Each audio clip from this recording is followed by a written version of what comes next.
Welcome, aviation enthusiasts and curious minds, to a journey through the skies like never before.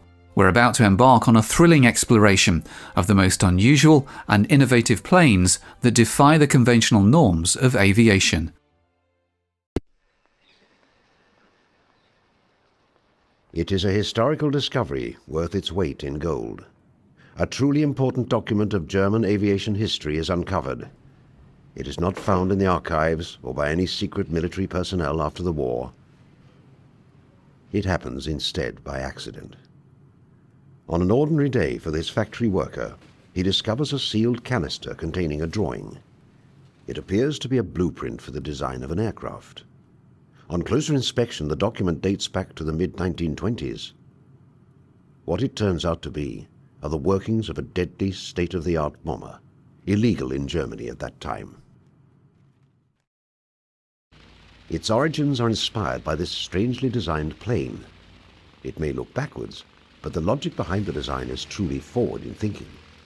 It is one of the original tail-first, canard-designed planes, and the concept behind it demonstrates Germany's desire to be at aviation's vanguard.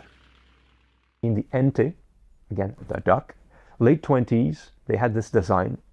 Tail first, not really an airliner, but a few seats. The tail first design would allow you to triumph against the stall. The stall was very much a feared thing.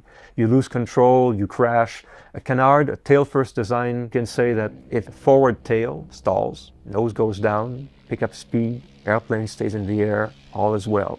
The prototype flew around 1927-28, worked quite well. It is an unconventional design by an unconventional designer. Heinrich Focke is hoping to remove one of the pilot's biggest concerns since the birth of aviation, the dreaded stall factor. Thus, the design is catching the attention of aviation enthusiasts from around the world. Innovative as the F-19 may be, it is not without its flaws. Eventually, it crashed. If you lose control of it at low level, it's deadly. And Mr. Wulf, the Wulf of the Focke-Wulf, he's the one who died in the crash. With the death of their founder, and with military aircraft strictly forbidden in Germany, those at Focke-Wulf are now at a fork in the road. Do they keep on developing canard technology for peaceful and, most importantly, legal purposes? Or do they risk both the company's future and their freedom by turning it into a deadly weapon of force? In an extremely risky decision in the history of the company, the plan for the F-19 dramatically changes. Instead of being the originally planned sports plane, it is now going to be a deadly bomber, capable of causing tremendous havoc over Europe's skies. The man behind this madness is one of Germany's true engineering geniuses, Kurt Tank, who joins Focke-Wulf as a result of a company takeover. Being there every step of the way, he harnesses and perfects this technology into what becomes known as the Model 42. The source of funding for this ambitious project in an economically starved country is still unknown. However, there is one thing for certain. Germany's quest to rule the skies is something neither military defeat nor monetary limitation can stop. Tail-first design was developed for a number of reasons. If you have a canard configuration, you have a very thin nose because your engine is behind the pilot. You can technically, at least in theory, increase speed with the same amount of power, which is good for combat aircraft. Also, because you have a fairly thin nose, you can improve, to a certain extent, pilot visibility. When completed, this aircraft, powered by BMW's V12 engines and possessing a maximum speed of 200 miles an hour, is for Germany both her sword and shield. Any potential enemy will think twice about pushing around a Germany possessing an arsenal of aircraft carrying 20 200-pound bombs on board. More importantly, if Germany desires to reclaim her lost territories following the Treaty of Versailles, the Model 42 can put immense fear into both Europe's citizens and industries with its capability of causing enormous destruction. As testing rapidly advances, ironically, the rug is pulled from underneath them by neither pacifists nor neighboring European powers, but by the most militaristic regime in history. As Hitler's Nazi Party comes to power in 1933, the newly installed Chancellor's main interests are in maintaining and consolidating his power. An illegal aircraft project, if discovered, could be the end to his fragile rule. As a result, the project dies alongside German democracy. Although the Model 42's future is ended with the single stroke of a pen, the concept of canard technology lives on. Focke-Wulf obeys the government's decision, but at the same time rapidly develops what is known as short takeoff and landing technology. One of its crown jewels is the FW61, the world's first fully controllable helicopter. Its creator, Professor Heinrich Focke's, much like his German predecessors, symbolizes that an idea can never be defeated, no matter what obstacles it may face. Had this bomber plane been approved for production on a massive scale, one can only imagine what impact it would have had on the Second World War. It is one of the conflict's greatest what-ifs.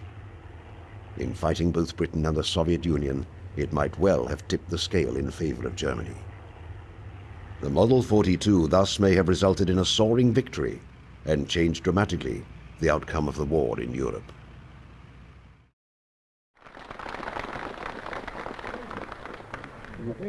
I name you hero and wish you good luck and Godspeed to all who fly in this type.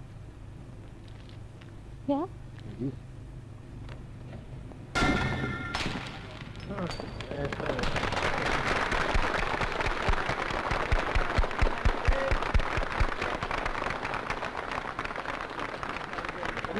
Thank you very much. Despite the enthusiasm at Handley Page, the mood in England at this time is anything but cheerful. By 1937, the drums of war are beginning to be heard across the nation. Never has this been more evident than at these factories, where the Harrow is being introduced in an attempt to showcase Britain's military power. Unfortunately, it is technologically years behind the now cancelled Model 42. With $400 million being spent on aviation in a single year, the government assures its citizens that they have nothing to fear with this powerful weapon on their side. However, the question remains as to whether these bombers can stand up to the growing German threat. These fears are finally realized as Britain's cities are repeatedly bombed by the Luftwaffe, causing enormous destruction and loss of life. The Blitz has now focused the world's attention to what the bomber is capable of doing. The nation everyone is looking to is in dire need of a solution to this deadly problem. It may be one of Britain's most unusual designs for a plane. At Miles Aircraft, this prototype, known as the Libellula, marks not only the resurrection of the canard design, but also exemplifies a company truly thinking outside the box. People were very appreciative of the fact that Miles had this wonderful innovatory streak in them, and that they might come up trumps with something. During the war in Reading, Berkshire, the factories of Miles Aircraft are working overtime, making a substantial contribution to the nation's war effort. What is capturing the imagination of the company's top designers is the reconstruction of a revolutionary aircraft. A plane that will capture massive attention with a design so futuristic that it is years ahead of its time. Hard at work with their initial sketches by ambitious and intelligent designers, the canard plane is reborn.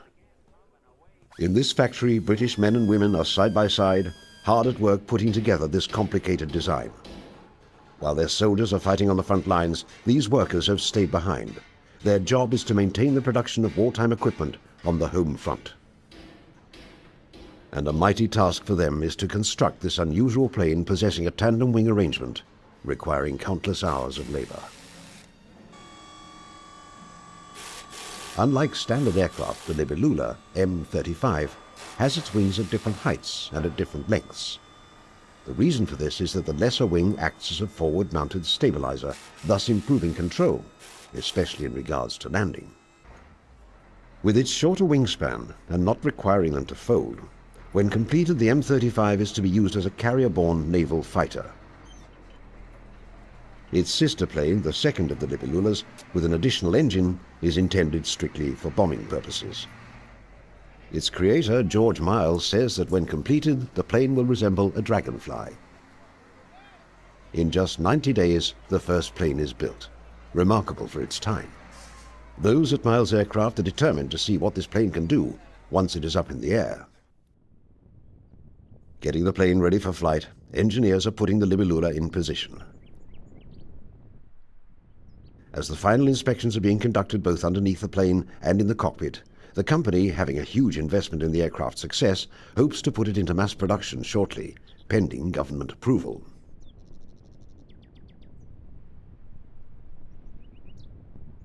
Possessing a tricycle landing gear, the intent is to achieve complete stability when landing. At the rear of the wings are the corresponding vertical and horizontal stabilizers and rudders. Once in the air, the plane is able to fly at 160 miles an hour and climb at a rate of 1,100 feet a minute. Its canard features lend the aircraft well to both high and low-speed flight. With all of its advantages, however, the Libellula is not without its drawbacks. So the Libellula, the problem was to control the aircraft for takeoff and landing. It had 2 sets of flaps with 5 settings for each set. So you had a potential 10 combinations. This was difficult because getting the right combination was one thing, because every time you changed the combination, it had some effect on the controllability of the aircraft. And it was really impractical. Complexity becomes its Achilles heel. And despite the optimism from those involved in both the flying and the making of the plane, the military situation at the time dictates that the Libellula must come in for a political landing. In many ways, it is surprising that both versions of the design never go into mass production. However, its fate, similar to that of the Model 42, rests not on the aspiration of its designers, but on external circumstances. Britain, now with the United States and the Soviet Union as allies, is turning the tide against the German war machine. As a result, the demand for the Libellula evaporates. With prospects for the canard design now looking all but dead, miraculously, it once again is resurrected. This time, however, it is not done by any European power. Instead, it is done across the Atlantic Ocean, in America, the birthplace of aviation. Here, the canard design is reincarnated. The United States, referred to by Japanese Admiral Yamamoto as the sleeping giant, has awakened. Having an industrial capacity second to none, geography is the country's greatest asset. A massive labor force working uninterrupted, without fear of factories being bombed, is Uncle Sam's greatest advantage. And aircraft production is no exception. In terms of quantity, the United States is the undisputed champion. No European nation can even come close to their rate of production. However, while the country leads in quantity, it is quality that one aircraft company aspires to excel at. But there was definitely a potential there. So Lockheed started to look at what kind of airplane could be designed around a turbine engine for high-performance aircraft. It is Lockheed who believes it has the jet-powered solution for the fighter. One of its most secret projects of the war is the L-133 prototype, which is tested to see if this new technology can be harnessed into something tangible for the United States military. Thus, the canard design, an important component of the project, rises from the ashes. At first, the Army Air Force show interest in the project. The emerging military-industrial complex, however, dictates the final decision, with it becoming a case of quality versus quantity that ultimately determines the project's future. They looked at it and sort of, well, this is all very interesting, but you have an engine that's a wee bit on the complicated side, and you're producing Hudsons for the Brits, Lightnings for us, you're producing light transport aircraft, and in some cases, like Lightning, for example, your deliveries are good, but may not be quite as good as we would like them to be. And you want to get involved in the design of a new type of engine and a new type of aircraft. Please slow down. Our enthusiasm is not necessarily there. With war raging on in both Europe and the Pacific, a policy of producing what is known and reliable is enacted. Every second must be accounted for. With the possibility of the model not functioning properly, precious time must not be spent testing the unknown. Thus, the L-133 becomes, much like the Model 42 and the Libellula, an aircraft whose potential remained unfulfilled. There is no doubting, however, with its state-of-the-art technology, the development of the L-133 would have brought canard technology to a new level. It is the right place, just not the right time for Lockheed. To the employees at Curtiss-Wright and canard enthusiasts, deliverance has arrived with the XP55, known as the Ascender. With the main wings located at the tail end of the fuselage, it is certain to attract attention due to its unique design.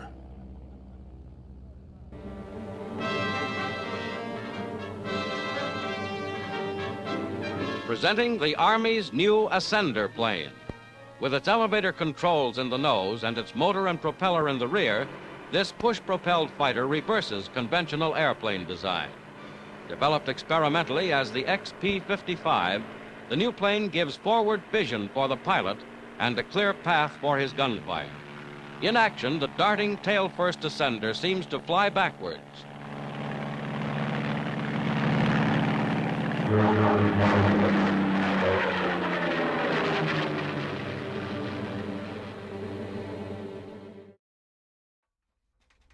Its origins lie in an Army Air Corps flirtation with unconventional aircraft design. And nothing defines the unconventional like the tail-first plane. Despite a policy of turning out proven aircraft on a massive scale, there is some room for experimenting. Originally intended as a design to be powered by Pratt & Whitney liquid-cooled H engines, it is perhaps the best chance canard technology has of becoming more than just a blueprint or a workable prototype. Mass-scale production is the ultimate goal of its enthusiasts. After extensive testing, it appears that the Ascender is the best hope in achieving this goal. The Air Corps is impressed so far and asks for 3 prototypes to be built. The plane's future, however, comes crashing down with its first prototype. A stalling malfunction results in the first Ascender taking a 16,000-foot nosedive. As the company attempts to fix this problem, competing technology is evolving faster than XP55. In the end, the project is cancelled indefinitely. It is not worth either the government's time or money to further pursue such a risky endeavor. Despite its name, in the end, the plane does nothing but descend into the depths of aviation history. By 1945, as Japan enters the 4th year in its war against the United States, the sleeping giant that Admiral Yamamoto feared would awake is now on his nation's doorstep. After massive casualties on both sides, American military power is successful in pushing back Japanese forces through both its superior air and sea power. The American mainland remains untouched after Pearl Harbor, with military production skyrocketing. Japan, a nation that seemed invincible in early 1942, is now feeling this incredible American force wreak havoc over its mainland. In particular, Japanese cities and their inhabitants feel the horrors of an air war that does not distinguish between military and civilian targets. American B-29s, leaving from the islands of Guam and Saipan, fly a total of 107 bombing raid missions on Japan's cities in just 1 year. One particular raid that takes place on the night of March the 9th destroys 250,000 homes and burns almost 100,000 citizens to death. In General MacArthur's historical report, he writes that the effect of these raids rocked the nation to its very foundations. With each passing month, the casualties keep escalating, with nearly 3 million people killed. Mass famine is spreading, with an estimated 10 million people suffering from serious malnutrition. Japanese Admiral Matomi Ogaki, writing in his diary on June the 18th, asks, "Does the enemy intend to destroy all of the cities in this country?" General Curtis LeMay, a key architect of this bombing strategy, pledges to bomb and burn them until they quit. The only problem for LeMay is that with a schedule of approximately 16 burn jobs on urban industrial areas every 3 to 4 days, by mid-August, American bombers will run out of cities to destroy. Japanese air forces are proving incapable of preventing this mass destruction of their homeland. A carrier raid in March of 1945 results in 161 out of 193 Japanese aircraft being shot down by American forces. Vice Admiral John S. McCain pledges to hunt down and destroy every damn plane in Japan. Despite the much-feared kamikaze tactics being employed by Japanese pilots, American military leaders are no longer planning the possibility, but the eventuality, of Japan's surrender. The maps being used by both the Joint Chiefs of Staff and the President show that whether it is through a ground force invasion or through the dropping of an atomic bomb, Japan is a nation on the brink of defeat. The only decision being made by the political and military leaders of the United States is which course of action they should embark on in order to achieve the goal of an unconditional surrender. To those Japanese military leaders who are in their last throes, their hope is to develop a highly maneuverable interceptor plane to act as an antidote against American B-29s.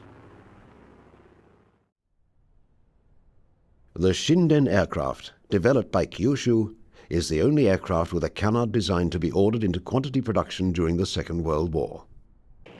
Equipped to hold one pilot and having a wingspan of 36 feet, armed with 4 30mm cannons and a top speed of 466 miles per hour, in addition to its important canard features, the Japanese military is hoping the Shinden holds the answer to solving the problem of the B-29 bomber. Work begins in June of 1944 to develop this plane, whose name translates to Magnificent Lightning. By now, however, time is not something Japan has on its side.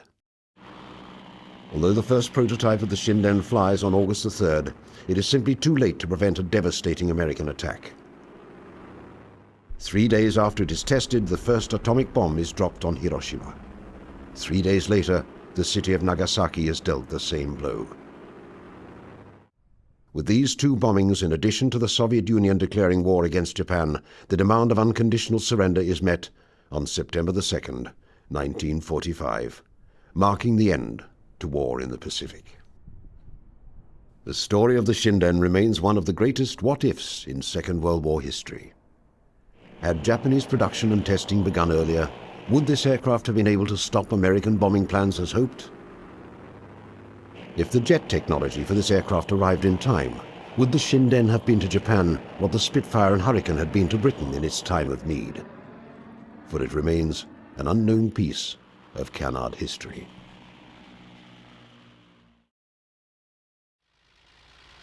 The canard design, with its origins dating back to the Wright brothers and their first flight of 1903, is a story of aviation constantly having to overcome the barriers and obstacles put in its way. It is a story of emerging and innovative technology locking horns with the politics of its time. Whether it is a result of a new government taking power, the policies of production, or of a country in desperation, canard technology never soars above these barricades in the first half of the 20th century. There is no doubting, however, what canard technology represents in the history of aviation. It symbolizes the innovative spirit, and it symbolizes the proud heritage of aviation. The canard design is to be remembered through its planes and by the people that created them. The Miles aircraft concern conceived the M39 Libellula during the early 1940s, amid the turmoil of World War II. Initially, the concept aimed to simplify landing aircraft on carrier decks, addressing visibility challenges caused by forward-mounted engines and large wing mainplanes. A novel tandem wing arrangement was pursued to mitigate risks, resulting in a series of concepts explored by Miles during the war.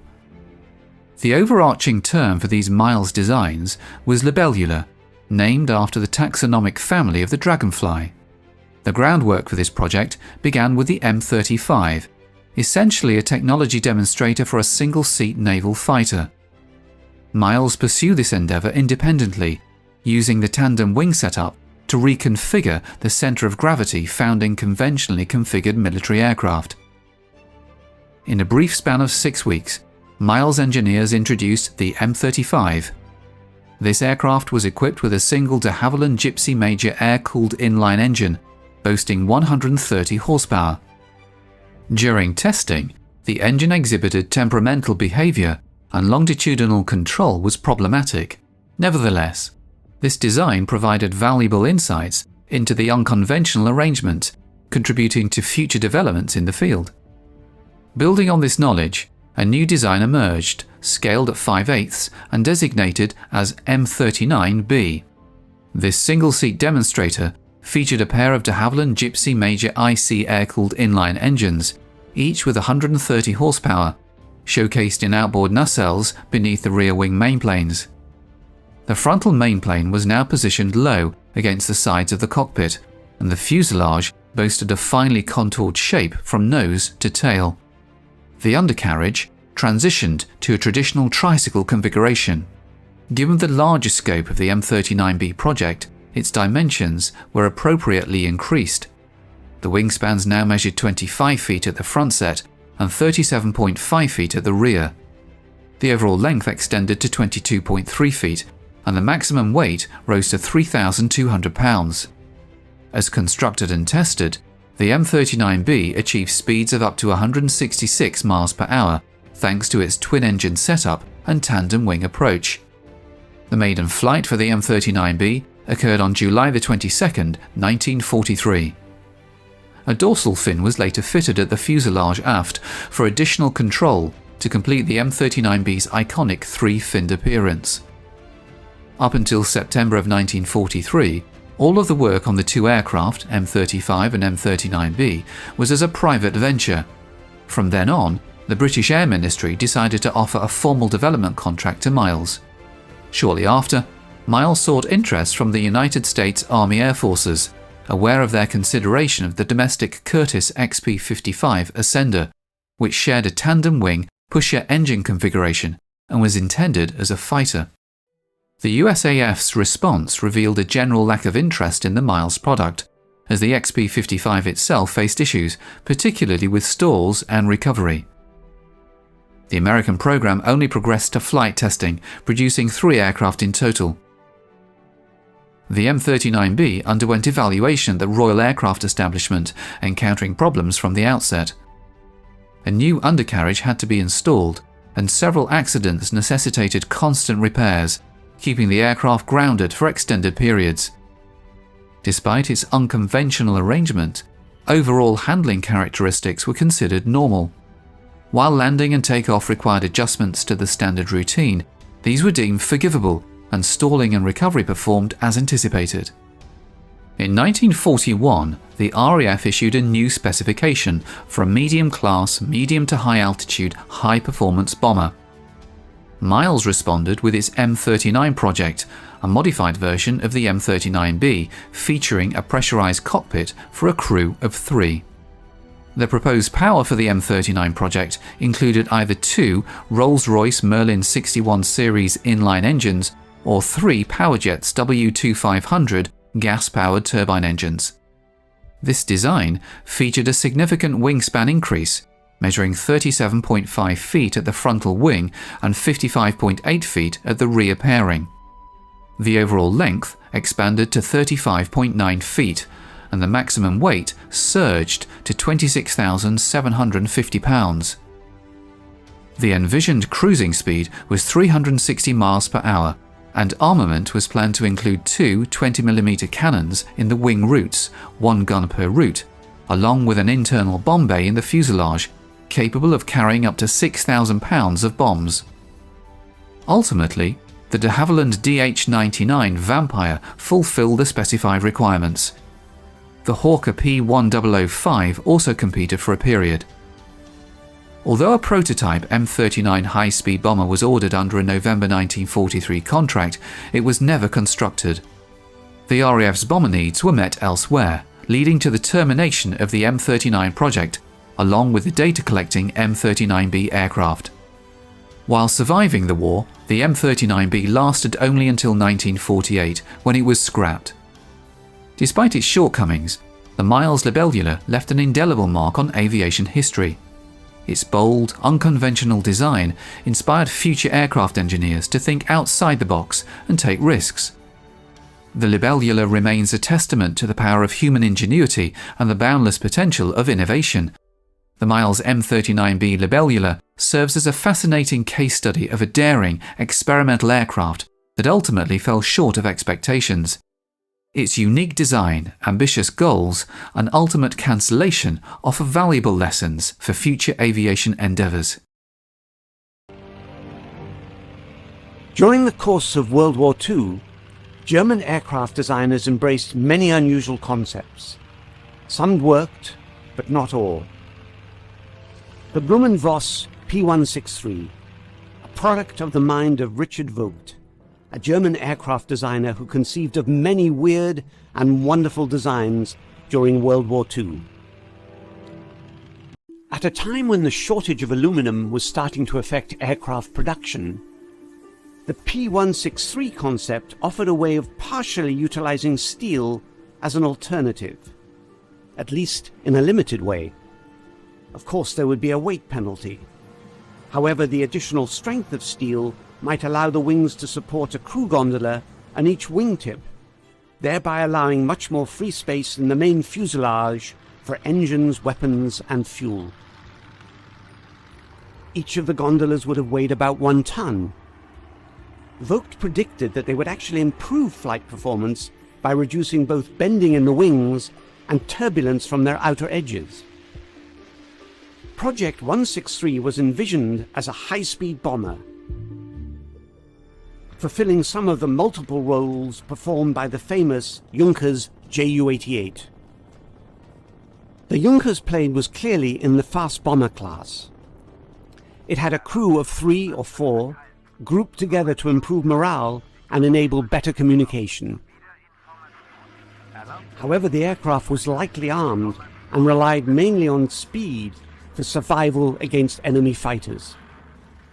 In contrast, the design of Blohm & Voss's new proposal necessitated having 2 separate crew seating positions, separated by at least 60 feet. The 163 was manned by a crew of 4, with 2 men in each gondola. There would be a single pilot who would have a spectacular view, not disrupted by turning propellers. More significantly, the pilot sat back-to-back with his navigator and part-time gunner, who was in an excellent position to cover the rear and left flank of the aircraft. To balance the architecture, Project 163's other gondola had 2 gunners, one facing aft, the other forward. At least in theory, this high-speed bomber would have been very well protected. Not surprisingly, there were serious concerns about the actual control of such a revolutionary layout. How would a pilot react to being at the very tip of an aircraft rather than the center? To test the impact of this position on the pilot, an early asymmetric Vogt design was modified. An additional gondola was added to the BV-141's port wing and tested. Another major advantage of the wingtip cockpit was that it would leave the 163's main fuselage less cluttered, leaving space for a power plant that consisted of 2 engines coupled together, driving counter-rotating propellers in a center-line thrust. At about the same time that Project 163 was being developed, the center-line thrust approach was also being explored in the south of Germany by the Dornier Company. Their Do-335 Arrow heavy fighter bomber design was also based on the principle of center-line thrust. One engine set in the traditional nose position, and another placed in the center of the fuselage, driving a propeller at the very back of the aircraft. In the United States, another company, Douglas Aircraft, were also engrossed in another center-line thrust project, which was just as revolutionary. The XB-42, or Mixmaster, was designed as a fast, long-range bomber. It employed 2 engines mounted near the middle of the airframe, driving separate propellers grouped together at the rear. The XP-42's layout, like that of the DO-335, resulted in extremely clean flying surfaces that made for increased speed and maneuverability. Both aircraft were finally made, and with testing so advanced, they probably would have gone into production if the war had continued. Meanwhile, back in Germany, the war was not going well, and the benefits of all new aircraft projects were being seriously reappraised. Although it was reasonable to assume that Blohm and Voss had a design that would be the equal of the Junkers Ju-88 in speed and range, and it would also have offered considerably more defensive gunnery, there was still caution about the practicality of the crew positions. How would pilots feel about such an unusual design? The acid test would be the adapted 141 asymmetric plane. The standard BV-141 actually worked quite well. The addition of yet another gondola at the very tip of one wing made the aircraft even more bizarre looking, but it served its purpose and apparently proved that the wingtip cockpit arrangement was workable. However, workable just wasn't enough. Project 163 was cancelled before a prototype was built. There would be no armadas of this unusual-looking aircraft flying over enemy targets, and the addition of another gondola at the very tip of one wing did not turn it into a swan. But it served its purpose and apparently proved the wingtip cockpit arrangement was acceptable. Another factor behind the decision to cancel the 163 was its performance. It simply did not offer any major improvement on what was already proven and available. But performance was not Richard Vogt's primary objective in designing the 163. His goal was to find a way of substituting steel for aluminum, which at the time was in short supply. But as the war progressed, not only aluminum, but all materials in Germany were in short supply. But Richard Vogt's revolutionary concept would later be vindicated by the United States Air Force. In 1949, the Northrop F-89 Scorpion was finally selected by Air Defense Command as its mainstay all-weather interceptor. It was to be armed with cannons, but the A, B, and C models displayed structural problems in the wings, and there were some losses. In 1954, the D model entered service. This had a much strengthened wing and a huge pod mounted on both wing tips. Each pod contained 52 Mighty Mouse rockets.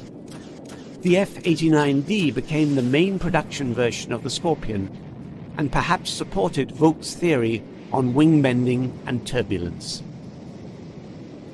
The post-war B-17 clearly demonstrated the benefits of Vogt's wingtip theory. We had a B-17 there that had a crew position on a right wingtip. The reason they did that was to develop central gun control. They had this on the B-29, however it wasn't on a wingtip, but that was what the airplane was built for. However, the war was over and everybody forgot about that, except the Aeromed people thought, oh, what a wonderful thing to find out what it is like to roll an airplane if you're not on the roll axis.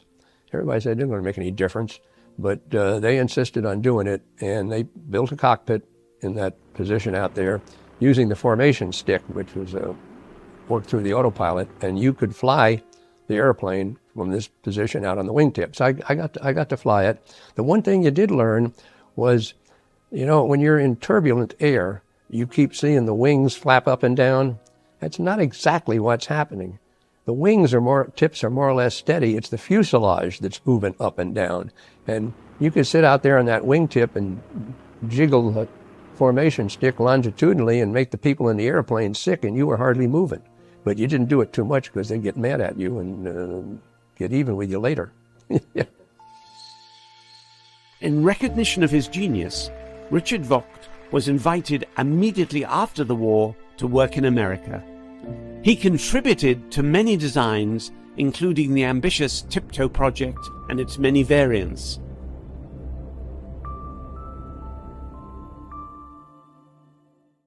In the post-World War II era, the concept of military aircraft capable of vertical takeoff and landing, VTOL, captured the imagination of designers and military strategists globally.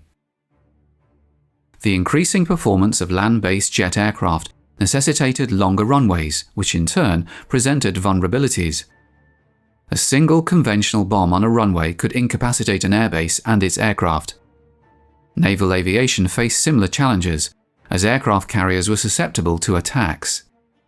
Despite the number of combat aircraft a carrier could operate, any damage to the vessel rendered its air power ineffective.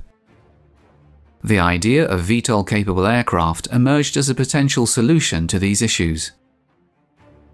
Such aircraft could be launched and recovered from small, temporary forward air bases or even from vessels considerably smaller than traditional aircraft carriers. Recognizing the strategic importance of VTOL capabilities, the USAF and US Navy jointly sponsored Project Hummingbird in 1947. This project aimed to explore and study the practical application of VTOL technology, laying the groundwork for innovative designs like the Convair XFY1 Pogo that would follow. This project was able to use data captured from Nazi Germany at the end of World War II, and, in particular, design work on a projected German VTOL aircraft, the Focke-Wulf Triebflügeljäger. The Triebflügeljäger was a radical design concept created in 1944 in response to the increased Allied bombing of German industrial targets.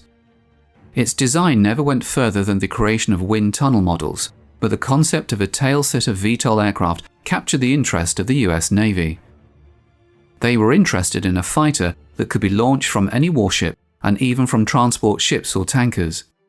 The prospect of equipping each US Navy ship with its own point defense interceptor led to a significant re-evaluation of the necessity for vulnerable aircraft carriers. Building on the findings of Project Hummingbird in 1948, the US Navy initiated a more detailed study and, in 1949, sought the expertise of the National Advisory Committee for Aeronautics to assess the feasibility of developing a tail-sitter VTOL interceptor. This concept, resembling the Triebflügeljäger in some aspects, employed a conventional fuselage with an engine driving contra-rotating propellers in the nose. A successful model demonstrated the ability to take off and land vertically, seamlessly transitioning to conventional forward flight. In May 1951, the US Navy awarded contracts to both Convair and Lockheed for the production of 2 prototypes, each of a VTOL tail-sitter fighter. Both the Convair and Lockheed aircraft were slated to be equipped with the powerful Allison T40 engine, a development based on a pair of T38 Allison turboprop engines arranged side by side, delivering power to a shared reduction gearbox. This marked a significant step forward in the pursuit of effective VTOL capabilities for naval interceptors.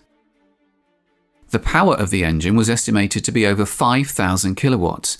In comparison, the Pratt & Whitney radial engine fitted to the Vought F4U-4 Corsair, then in service with the US Navy, provided around 1,700 kilowatts. The pilot's seat was able to rotate through 45 degrees to allow it to be used comfortably in both vertical and horizontal flight.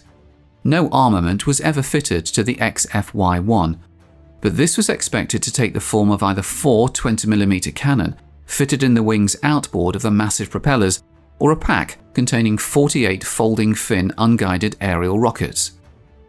The first XFY1 prototype reached completion in early 1954 and underwent testing in a fixed vertical stand at Lindbergh Field in San Diego.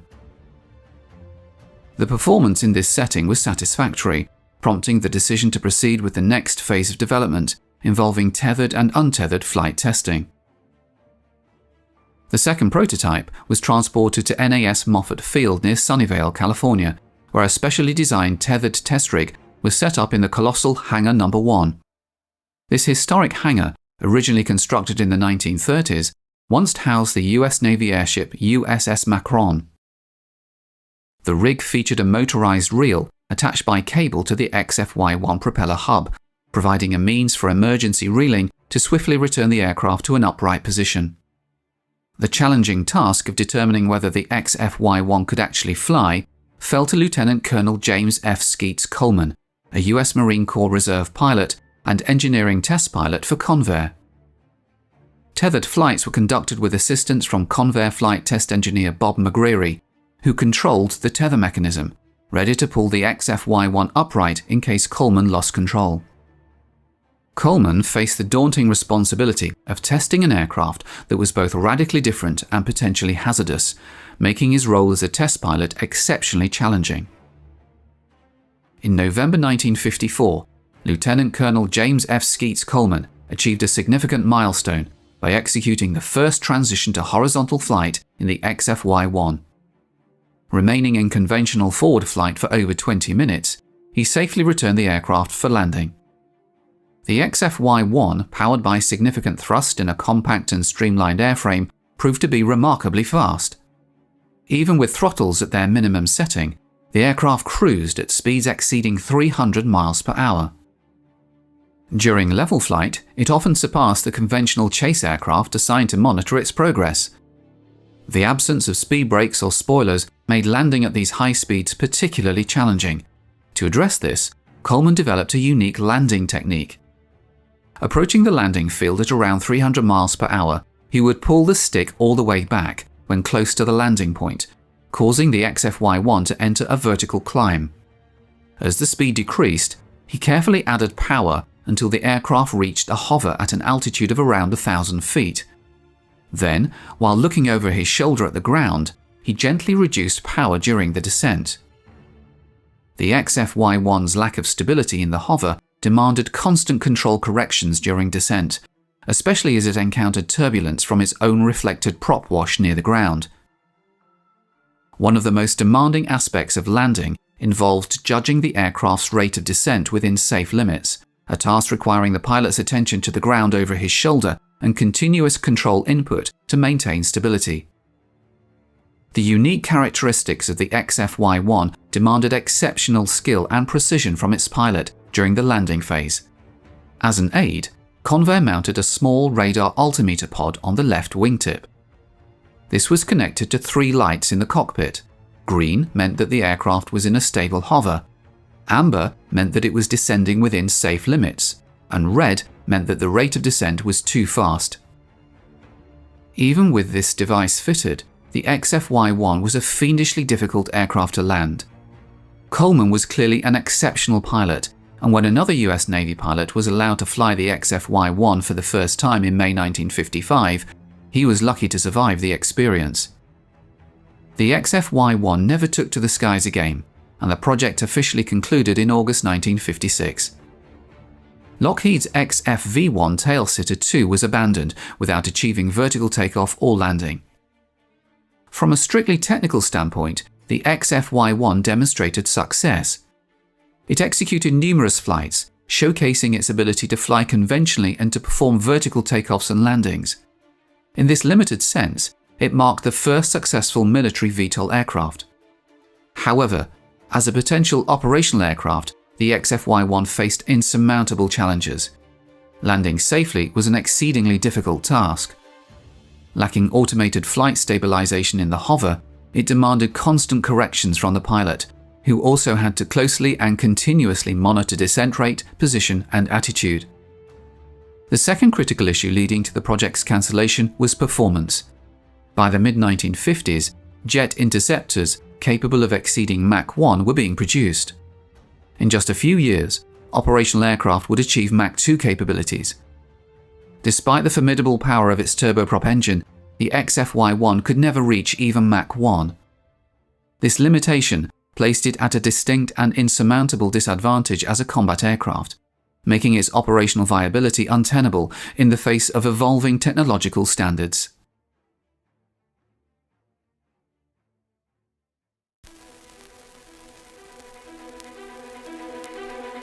Lithe, graceful, and deadly, the pterodactyl was one of the first known reptiles that evolved powered flight.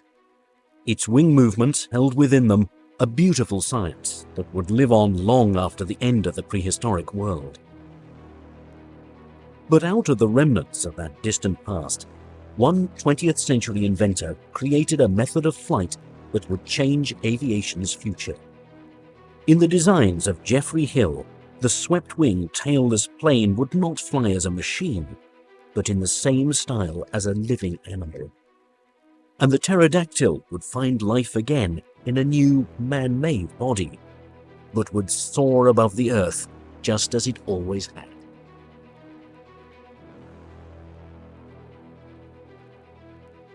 The dust had barely settled from the Second World War when Allied forces started to exploit the treasure trove of aerodynamic data collected by the defeated Luftwaffe and its various manufacturers. Britain too followed suit in sharing the spoils of war. Many German aviation concepts were seriously considered and in fact ultimately employed. At the same time, the British government could sense the onslaught of the Cold War and wanted to be ready in case tensions between the US and the Soviet Union suddenly turned hot. The nation was deeply in debt, but homeland security was still given top priority, which is why the British Ministry of Supply issued an order for a new bomber. History would later call this order the V-bomber specification. The government was looking for a long-range aircraft that would employ the jet power technology discovered but not used to its full capacity during the war. Coupled with the aerodynamic marvels developed by the Germans, Britain was determined not to be caught off guard in the event of a nuclear conflict. The Americans had already shown the might of their atom bomb at the end of the war, while the Soviets got a jump start on their own program by exploiting German nuclear resources. The best recent study by David Holloway on Stalin and the bomb has come to the conclusion that the Soviets were really disappointed at the sort of technological level of the German nuclear program, and that the chief gain for them was not the sort of technological know-how of the German scientists, but the uranium, the processed uranium that they managed to get their hands on, which in Holloway's estimation probably saved the Soviet nuclear bomb project about a year. Britain was developing its own bomb program and felt the first things it needed were bomber aircraft advanced enough to carry the load.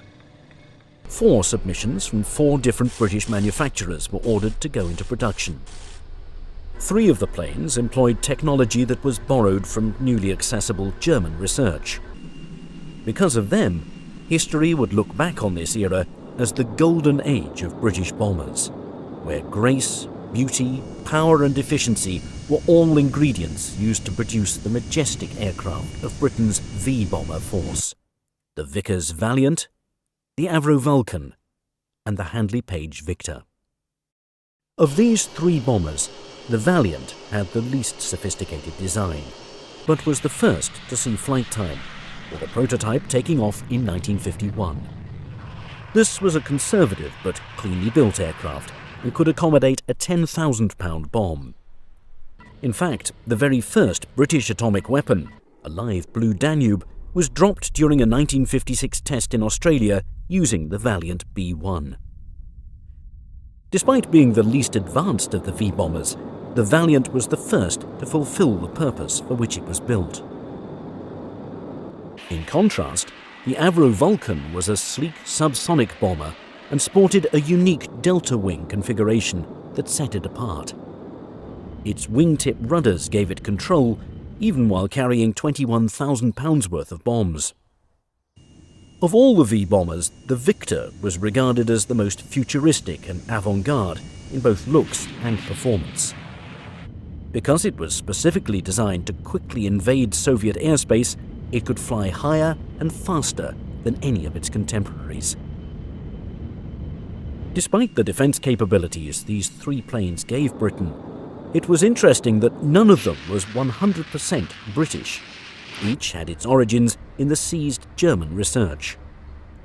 There was, however, the 4th V-bomber submission that the government rejected as being too ambitious.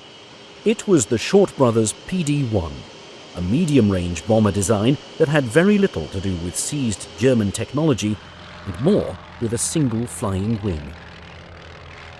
To help create this advanced aircraft, the Shorts team recruited an engineer who was famed for his work in tailless plane design, Professor Geoffrey T.R. Hill. Despite Hill's involvement, the PD1 never made it past the design stage. But it did later take on other forms and names before claiming its place in the books as the Shorts Sherper, a highly developed unit that sported a unique swept-back wing design that Hill specifically created for this project. The fact that both the Sherper and the PD1 had their roots in wholly British research made it ironic that the Ministry of Supply declined to produce the PD1. This research began a full generation before the other V-bombers were even drawn up. In fact, it was spearheaded by Hill in the 1920s as a series of tailless planes called pterodactyls, aircraft designed for superior flight safety and control. But in spite of Hill's achievements as a pioneer of swept-wing, tailless flight, and in spite of his role in the development of the PD1 and the Sherper, he was ultimately disregarded by the aviation community towards the end of his career in the 1950s. At that time, he might well have been a forgotten man, inasmuch as none of his designs had been taken up. But I think that's only part of the story. As far as I know, in the later part of his life, he was desperately disappointed that all of the work and the really brilliant and inventive work that he had done had not really apparently got real tangible results, although there were aeroplanes coming out of Short Brothers that were important.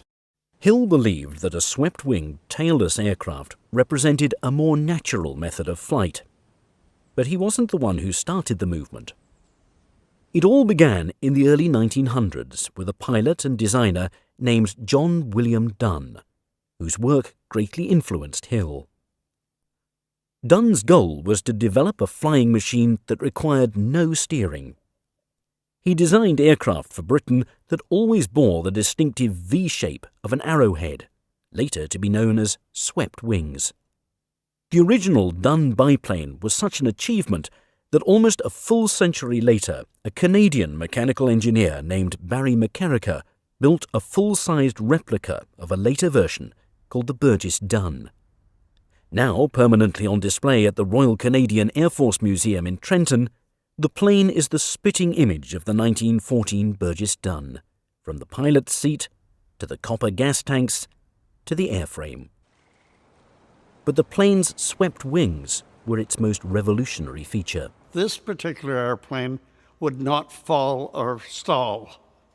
As it lowered its airspeed, it actually dipped the nose down, picked up speed, and then came back up again.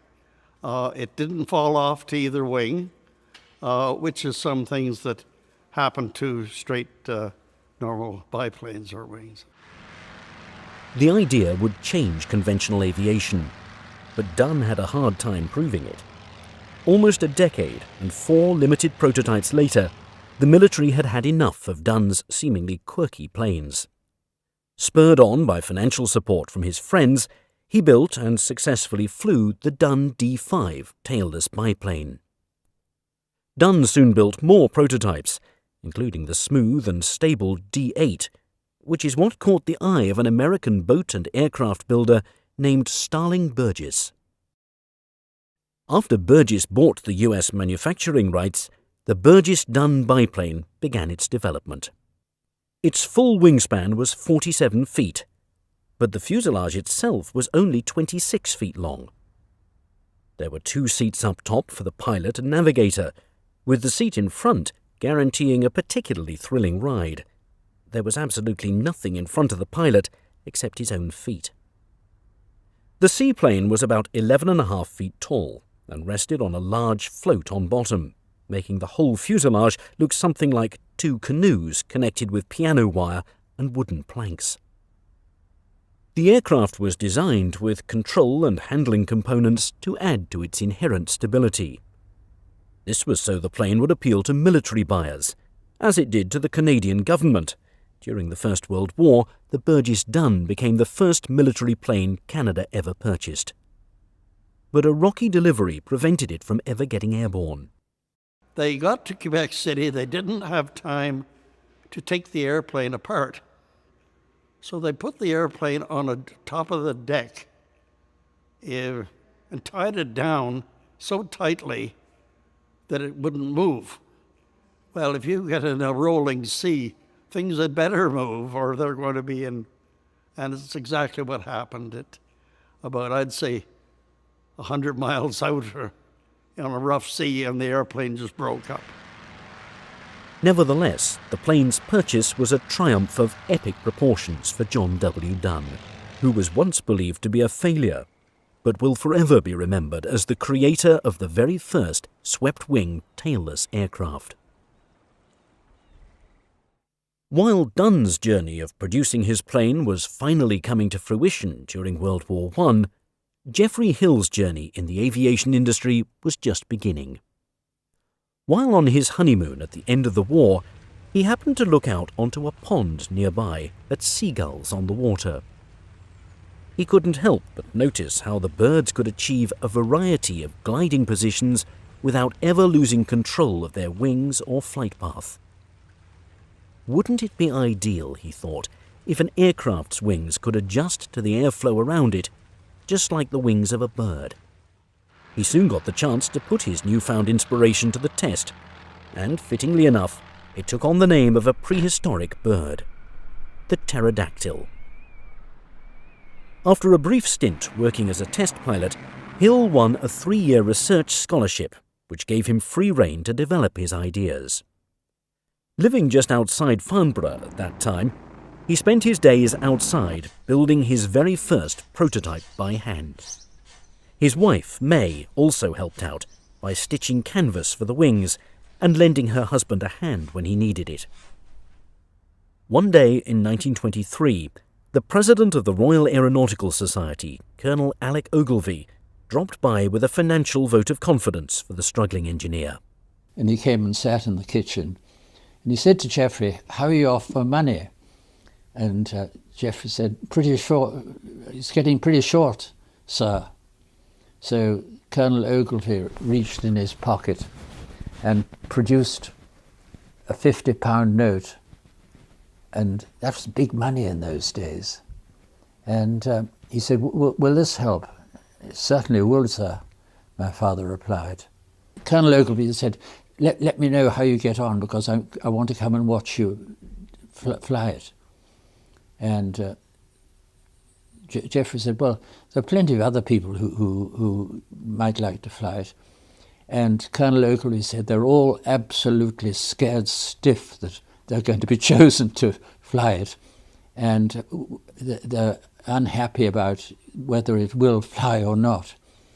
So Geoffrey said, "Well, we'll see, and I'm prepared to be the first to fly." So that was really the story of the pterodactyl Mach 1. Hill stayed true to his word to be the first to fly the aircraft. He first got it airborne on New Year's Eve of 1924 and tested it again several times throughout the following year. It was soon ready for the King's Cup Air Show, where the unusual creation caught the eye of both the King and Queen. They thought it was curious that the aircraft looked so much like a bird, and were even more interested to see how it flew. And they weren't the only ones who were impressed when it took to the air. The head of Westland Aircraft at that time was Sir Ernest Petter, who didn't just notice the pterodactyl because it was oddly shaped, but because it was the one plane in the show with no tail.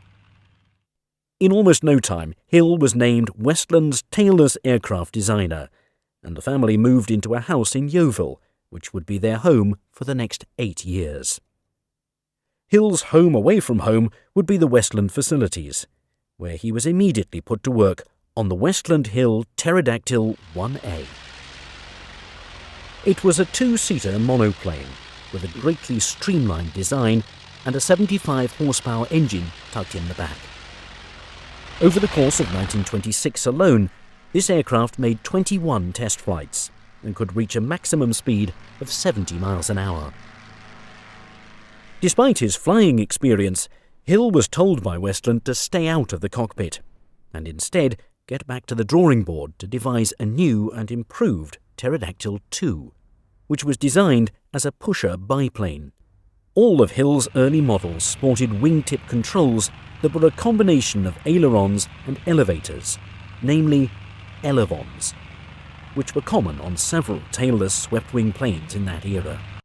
What they call ailerons on this particular airplane are actually elevons, as there is no tail and no elevator, and the ailerons are back behind the fuselage, so they incorporate the two words and call them elevons. The purpose, of course, is to raise or lower the nose of the aircraft or turn right or left. The pterodactyls did not use surface controls like ailerons in a normal sense. Rather, they would turn at the end of the wing, which was a process known as wing rotation. Only when both wingtips moved in opposite directions did they function as ailerons. When they moved in the same way, they would work as elevators. This was the secret behind the pterodactyl's remarkable stability and control. In the early 30s came the Pterodactyl IV, which was a 3-seat cabin monoplane with 120 horsepower and a new tandem wheel undercarriage. This model boasted even better control than its predecessors because it was fitted with vertical rudders instead of the usual horizontal rudders. There was also a new gear installed that made it easy to manually vary the aircraft's wing sweep. While Hill was still planning the Mach 5 version, the Air Ministry specification for which the pterodactyls were built was cancelled. Hill paid no mind to this small setback and continued designing. But the seemingly small setback would be followed by a much larger one. Well, what happened was that Sir Ernest Petter appointed his son Teddy, aged 26, to be technical director, and it led to my grandfather and others resigning. Essentially, from my grandfather's point of view, he felt that it was quite impossible to develop an experimental aeroplane with somebody with so little understanding of what he was doing in charge. Coincidentally, Hill received an offer from University College London of a professorship in the Department of Mechanical Engineering. He took the job, but remained a part-time consultant at Westland as a favour to Sir Ernest Petter. However, this arrangement ended when he learned of the blow Teddy dealt to the pterodactyl project. It was Teddy Petter who actually wrote to the War Ministry, as I understand it, to suggest that the pterodactyl program should be scrapped, and so it was. And I think that my grandfather it was a really bitter blow to him. By that time, he'd really devoted anything up to 15 years of thinking about how to design a plane in this way, and I think he must have felt that it had come to nothing. Teddy Petter wanted the company to go after more lucrative government contracts instead of spending time and money on independent research. That decision may have hurt the pterodactyl, but was a shrewd business move that was ultimately good for Westland. The first specification the company pursued after Teddy took the helm in 1934 was for a military observation plane, which gained notoriety as the legendary Westland Lysander. Now that the pterodactyl's development was abandoned, Hill dedicated himself to teaching at University College London for the rest of the 30s.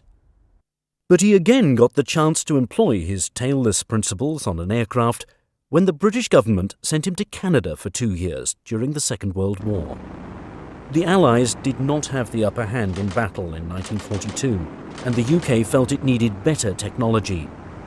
So the Ministry of Supply assigned Hill to a glider project at the National Research Council in Ottawa, where he designed and tested another tailless aircraft. Informally called the NRC Pterodactyl Glider, it clocked about 105 hours in the sky by the end of its testing period, and travelled 2,300 miles, clear across Canada. Although Hill was technically based in Ottawa, his work took him all over the continent. In fact, Hill did a lot more than his official job title suggested, and for employers other than the Canadian government.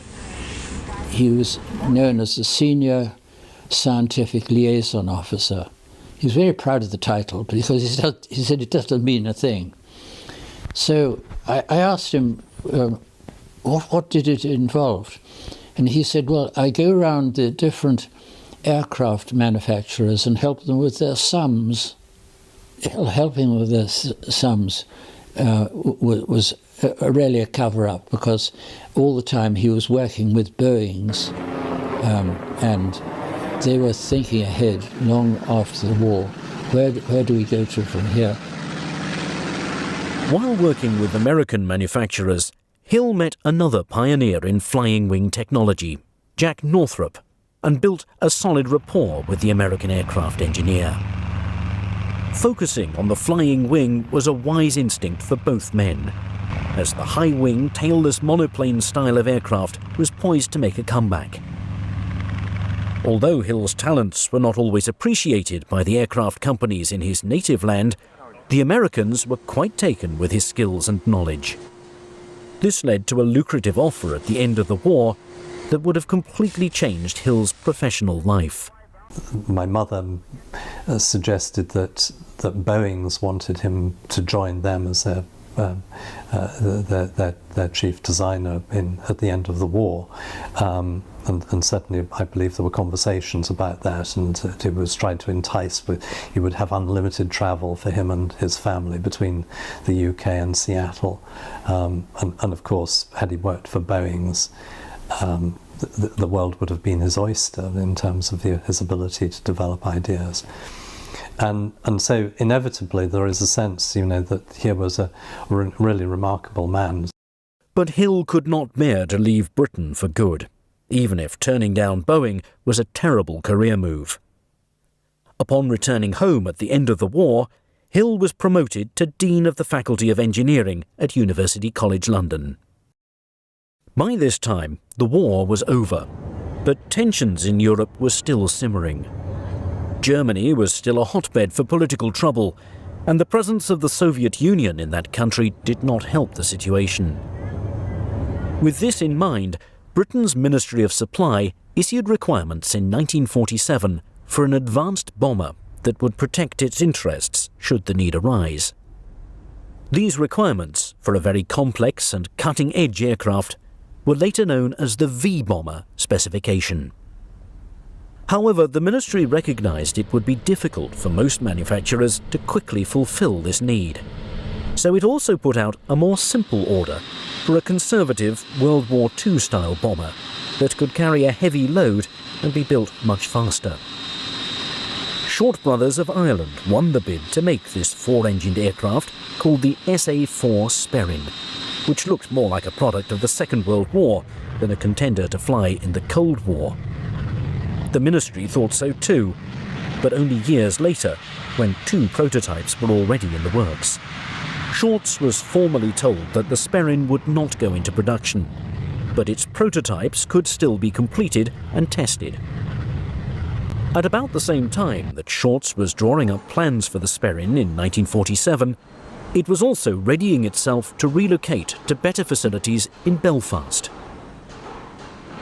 In addition to taking on the Sperrin, the company decided to also bid for the extremely advanced bomber aircraft that the Ministry of Supply initially ordered. This plane would be the technological opposite of the Sperrin in appearance and capabilities. But the company still needed an expert in aeronautics to help guide the process. Hill's principles were quite well known in the aircraft industry, and Shorts felt he was the right man to call for this job. Despite his distinguished position at UCL, he tendered his resignation and made the move to Belfast. He was technically a consulting engineer for Shorts, but oversaw several projects that others were creating. He also worked closely with chief designer David Keith Lucas, who shared Hill's great interest in tailless plane design. The fuselage of the new aircraft would more or less be modelled after the Sperrin, but the rest of the plane would be far more innovative. They proposed a flying wing configuration, so all the controls would be found on the single wing. Curiously enough, the highly swept wing coincided quite closely with German data for aircraft which could only really maximise the feature at high speeds unobtainable without jet power. By this time, jet power was being employed by at least 4 different countries. With the availability of the jet and ready access to high-speed wind tunnels, Short brothers used Hill's basic premise of the pterodactyl, invented almost 30 years previously, to research and design a concept known as the PD1, a medium-range, high-speed bomber capable of carrying a weight equivalent to those of that era's atomic devices. The wing on this aircraft would still be swept, but would bear differences from the wing that Hill put on the pterodactyl series several decades before. Jeffrey called it the isoclinic wing, which meant that you could alter the pitch of the wing at different speeds, that if an aircraft was coming into land, it could have the full use of like a fixed wing, but when it got up high, it could fold it, not completely fold it back, but a few degrees, and this would improve the performance enormously. Short's PD1 proposal competed with at least 3 other prime contesters, the basically conservative Vickers Valiant, and 2 highly advanced designs, the Avro Vulcan and the Handley Page Victor. Both the Vulcan and the Victor employed German aerodynamic technology, while Short's aircraft was entirely built upon British research of the flying wing. Short's held the title of being the oldest aircraft manufacturer in the world, and was very well respected within government circles and the industry. But on balance, it was ultimately felt that the company's revolutionary design was perhaps a little too revolutionary, and so it was rejected, while the other 3 aircraft went on to form a triad that became Britain's V-bomber force.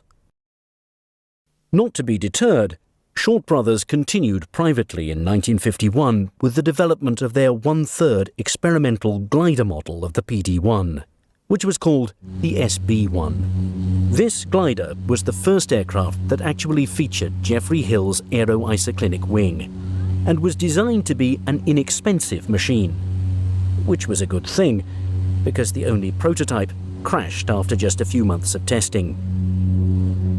Hill and Keith Lucas went back to the drawing board and emerged 6 months later with an aircraft that essentially sported the same design, but now had a lighter fuselage and 2 small turbojets.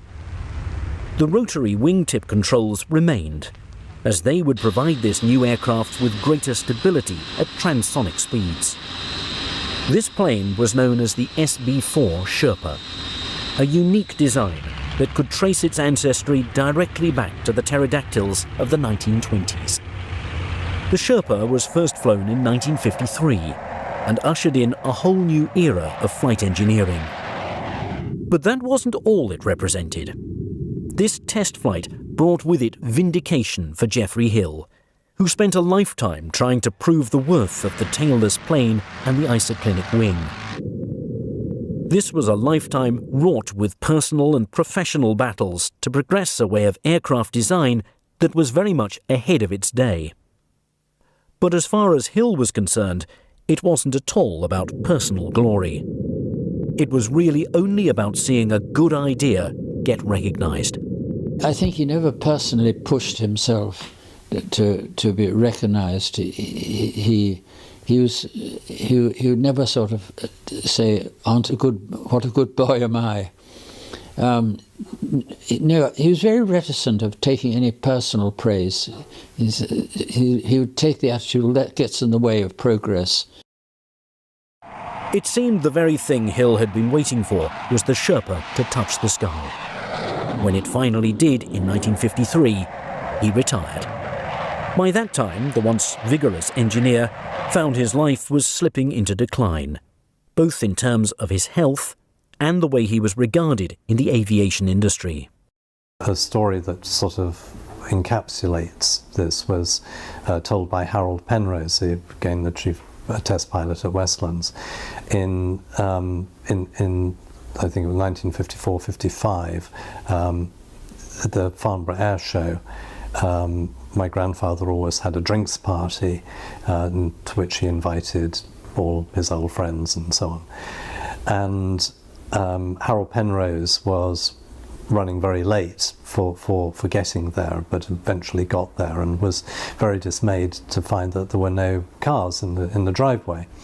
Anyway, he rang the bell. My grandmother answered it, and he said, "I'm so sorry, I'm late for the drinks party." And she said, "Nobody came, and Jeffrey's gone upstairs to bed, but he'd love to see you." And that was the last time that Harold Penrose saw my grandfather before my grandfather died. In many ways, it could be said that Hill was a disappointed man when he died in 1955 at the relatively young age of 60. For such a prolific engineer and designer, none of his planes ever made it into production, not even the Sherper, which was only ever meant to be an experimental aircraft. Moreover, the project he had devoted most of his young life to, the pterodactyls, was cut short before reaching fruition. But at the same time, Hill's goal was finally realized as the Sherper first graced the skies in 1953. Although it was never a V-bomber, it proved the performance value and stability of the tailless plane, and truly showed the world the importance of the aero-isoclinic wing. And although Hill was never a celebrated designer, it can't be denied that his work altered the flight path of aviation.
The F-12, Trisonic Long-Range Improved Manned Interceptor.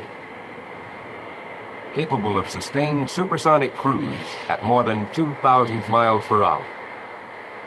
A two-man crew, pilot and fire control officer, fly at altitudes above 70,000 feet in a combat radius greater than 1,200 nautical miles. The airframe and engine design are optimized for Mach 3 flight. The titanium airframe surviving temperatures in excess of 600 degrees Fahrenheit. The two J-58 engines, producing 65,000 pounds combined thrust, equal to 4 Century Series fighter engines.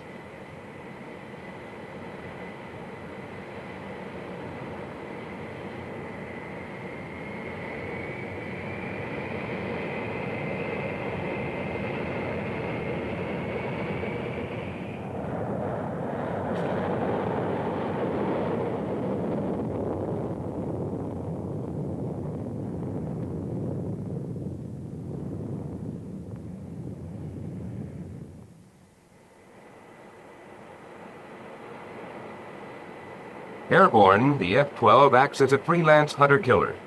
The autonomous ASG-18 fire control system, a pulse Doppler clutter-free display designed to operate in any ECM environment, is backed up by 3 Block 3 AIM-47As with an aerodynamic range 20 times greater than present air-to-air missiles.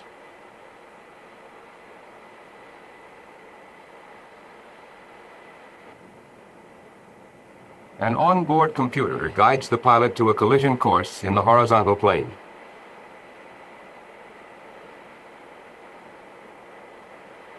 The fire control officer monitors a self-contained inertial navigation system, feeding constant positional information to the computer. The horizontal tactics indicator displays interceptor-target relationship in an extrapolated attack, acts as a navigation aid, and provides self-test instructions for the fire control system. Missile preparation completed. Missile is good. Abbott tracking, range 75 miles. Maximum launch range in 40 seconds. Roger. The dot is set. Well to fire. Special weapon enabled. Roger. Switches are on. Roger. Range 45 miles. Firing now.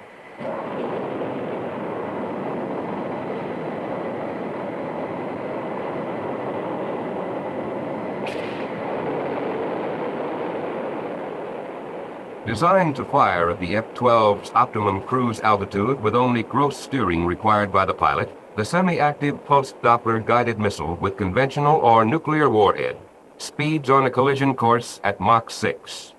Aerodynamic range, 100 nautical miles. Sea level to 100,000 feet. Maneuverability, 22 Gs. Up, down, right or left.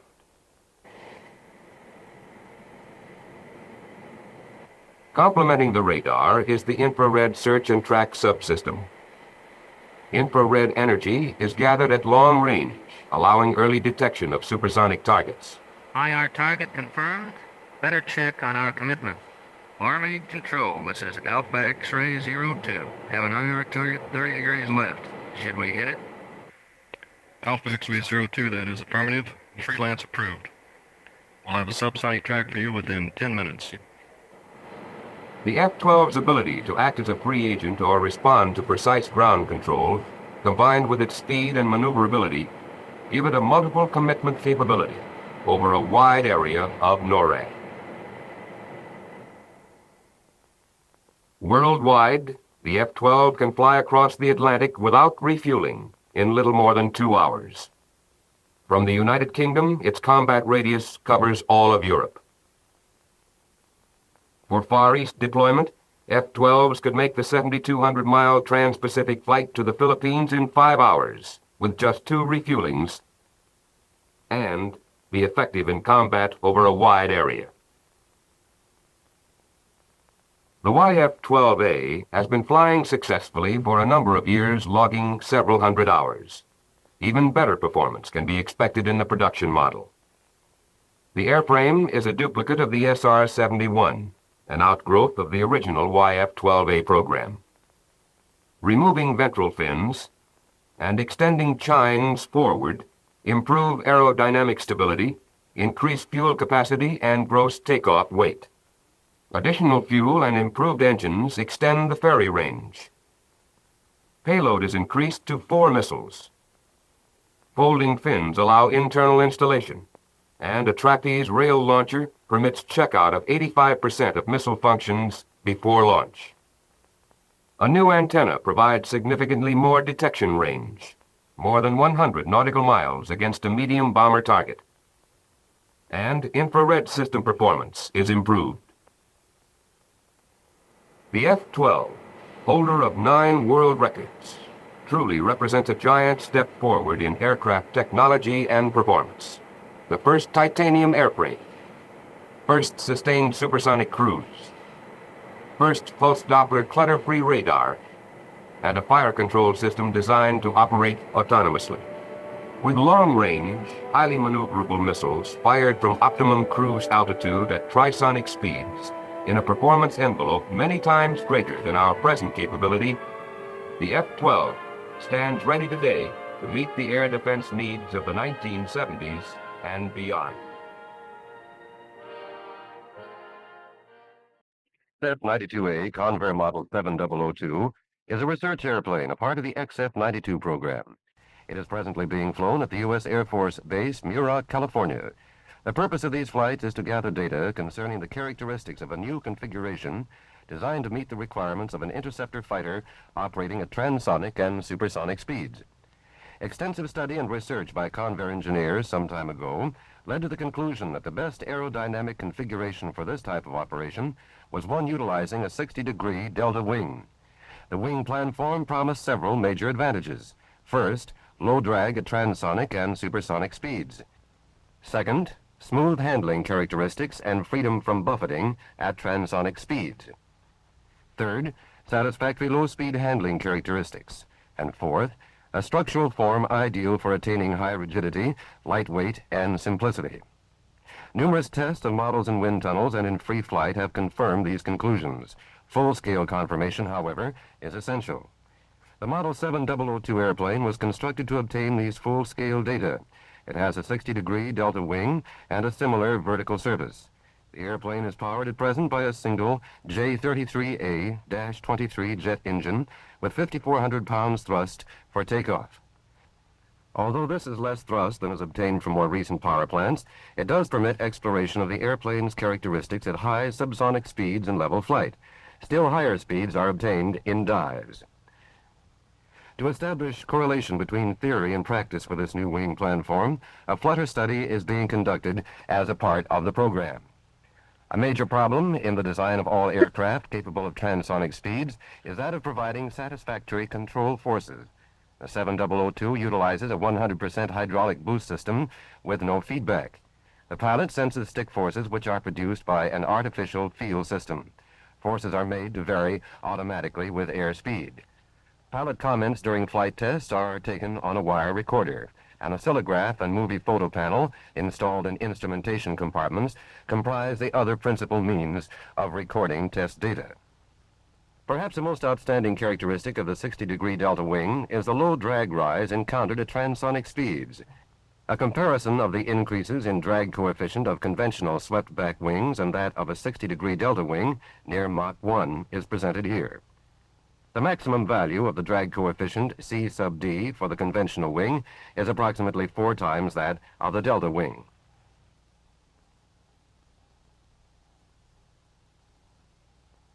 Even more significant is a comparison of thrust requirements in the transonic and supersonic speed ranges. It will be noticed that the difference in speed between the 35-degree swept wing and the 60-degree delta wing is small at the lower values of thrust.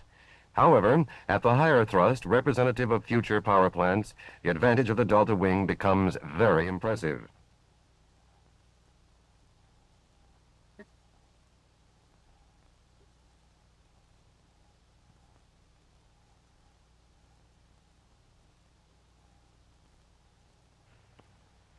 Airplanes with conventional tail configurations experience a reduction in elevator effectiveness on approaching Mach 1. Whereas a delta wing with integral control surfaces does the opposite. This means that the maneuverability of delta wing aircraft will not be objectionably diminished at transonic and supersonic speeds.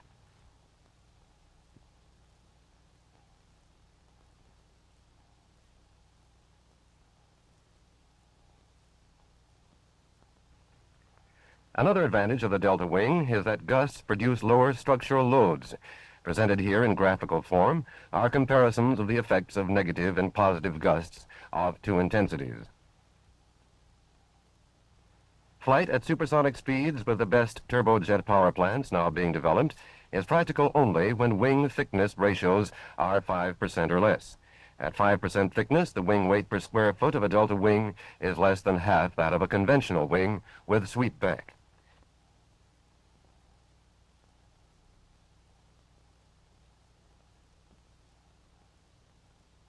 Simplicity of construction inherent in the delta configuration is demonstrated by a comparison of the aerodynamic control surfaces required. The controls in the pilot's compartment are conventional. Elevons form the wing trailing edge and move up and down together to produce elevator action when the stick is moved fore and aft. When the stick is moved from side to side, one elevon moves up, the other down. This provides aileron action. Pedals control the rudder, which operates in conventional manner. Initial flight of the 7002 was made at Muroc Air Force Base in the latter months of 1948.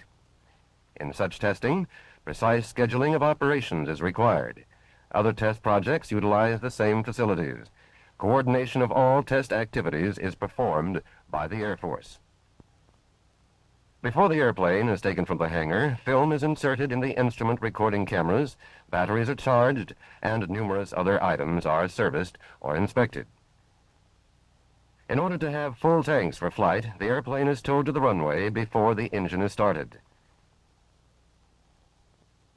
The pilot, flight inspector, and other project personnel necessary to the performance of a flight leave for the runway. Air-to-ground radio communication is maintained throughout test flights. A radio truck receives and transmits pertinent information to observers spaced along the runway.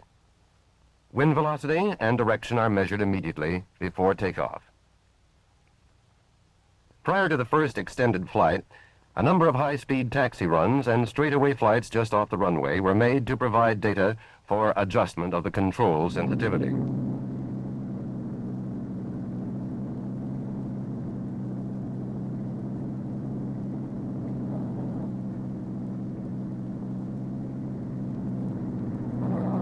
These runs allowed the pilot to become familiar with the airplane's handling characteristics and to develop the technique of flying at the high angles of attack associated with low aspect ratio wings.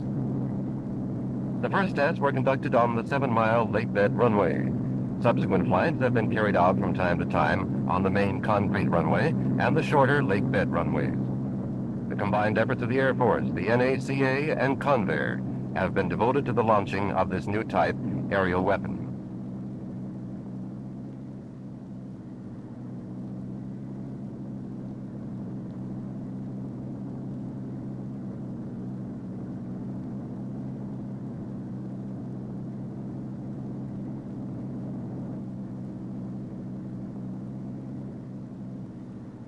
The first takeoff is uneventful. A chase plane is used to make close-up visual and photographic observations of the airplane and its behavior in flight.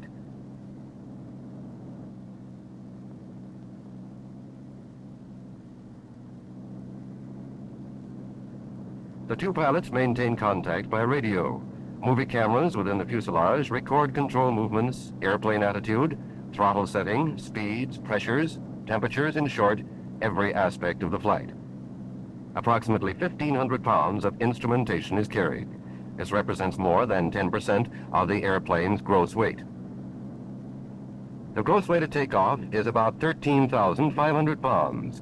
The fuel burned in a 30-minute flight reduces the weight to 12,000 pounds for landing.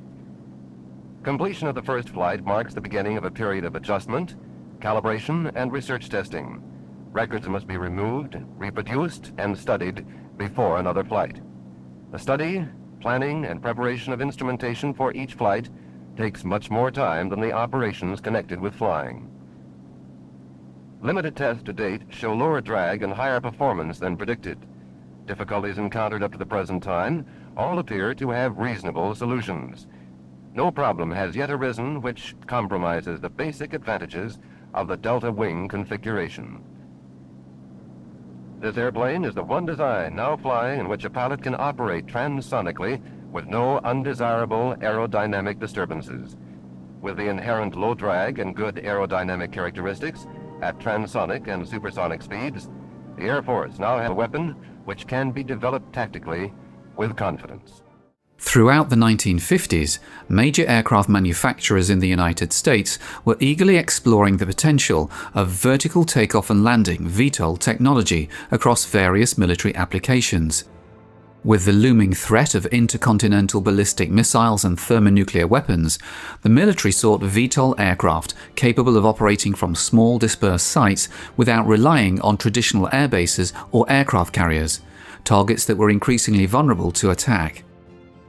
A key concept driving this pursuit was the notion that an aircraft with a thrust-to-weight ratio exceeding 1 could vertically launch, transition to horizontal flight for mission execution, and then return for a vertical landing.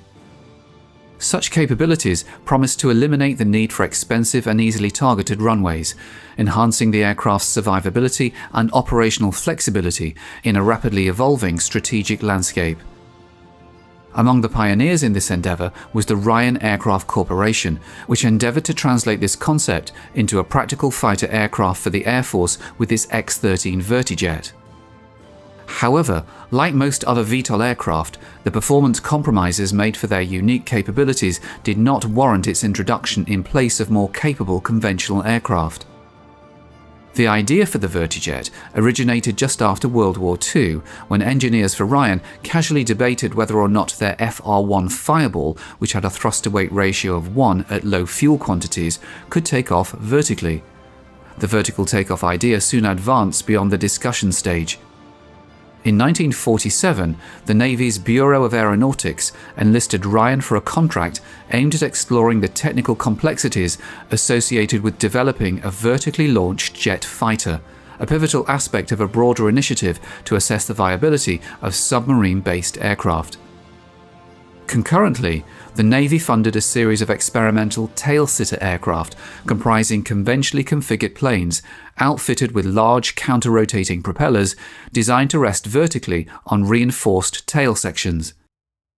Notable examples included the Convair XF-Y1 and Lockheed XF-V1, intended to utilize their high-thrust propellers for vertical takeoff from various naval vessels, thereby furnishing defensive air cover without the need for aircraft carriers.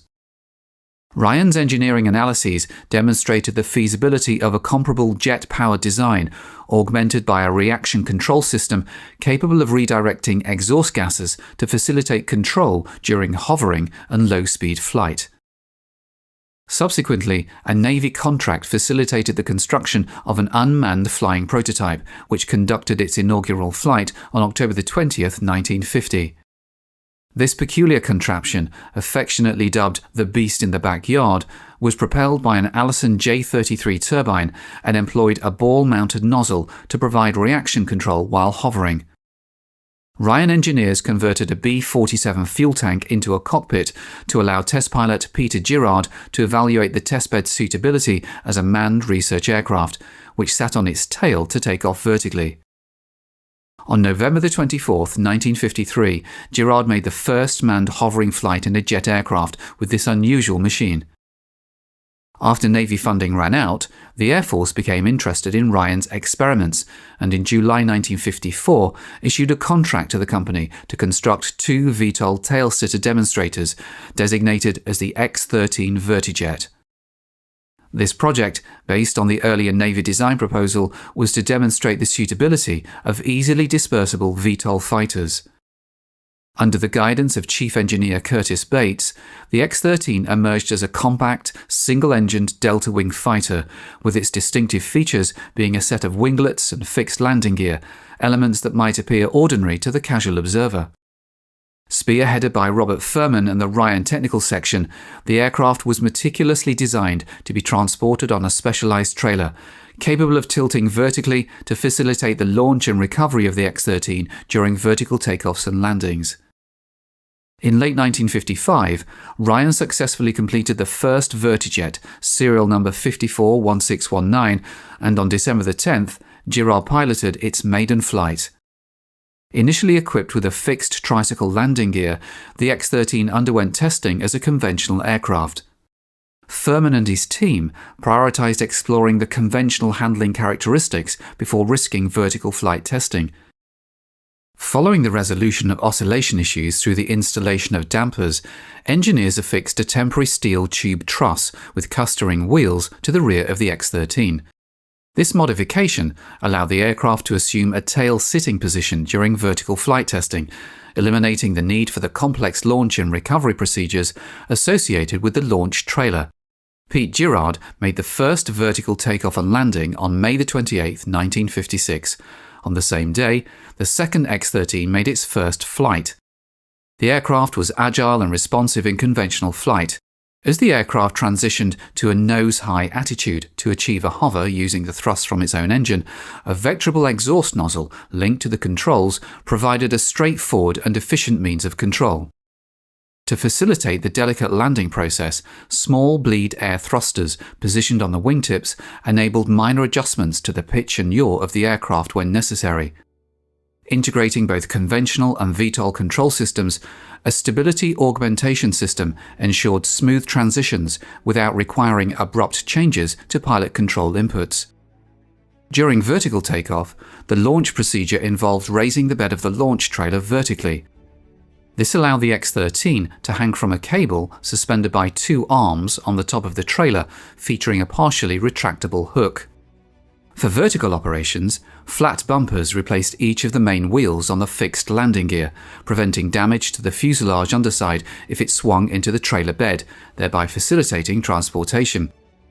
Subsequently, the pilot would increase throttle until the hook lifted off the launch cable, then maneuver away from the trailer and accelerate vertically, smoothly transitioning to conventional flight. However, vertical landings posed greater challenges and were perhaps the most impractical aspect of the vertijet concept.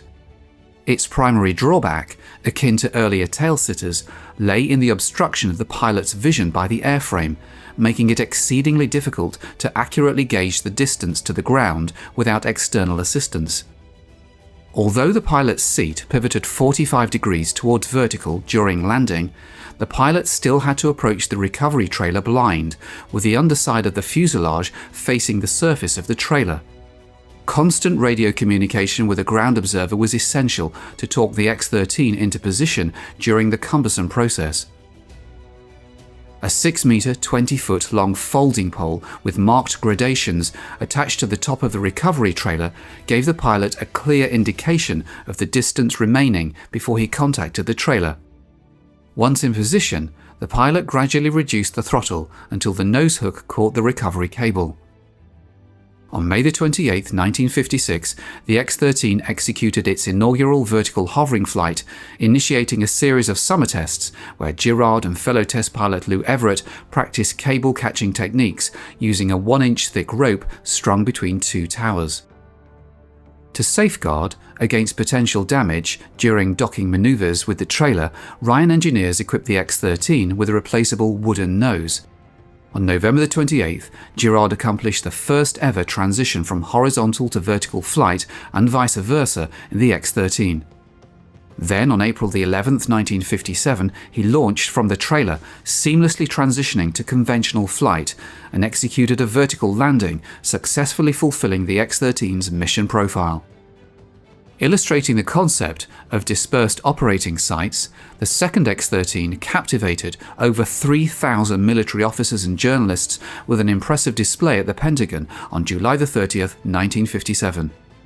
However, competing programs diverted funds away from the project, leading to the X-13's final flight on September 30th, 1957.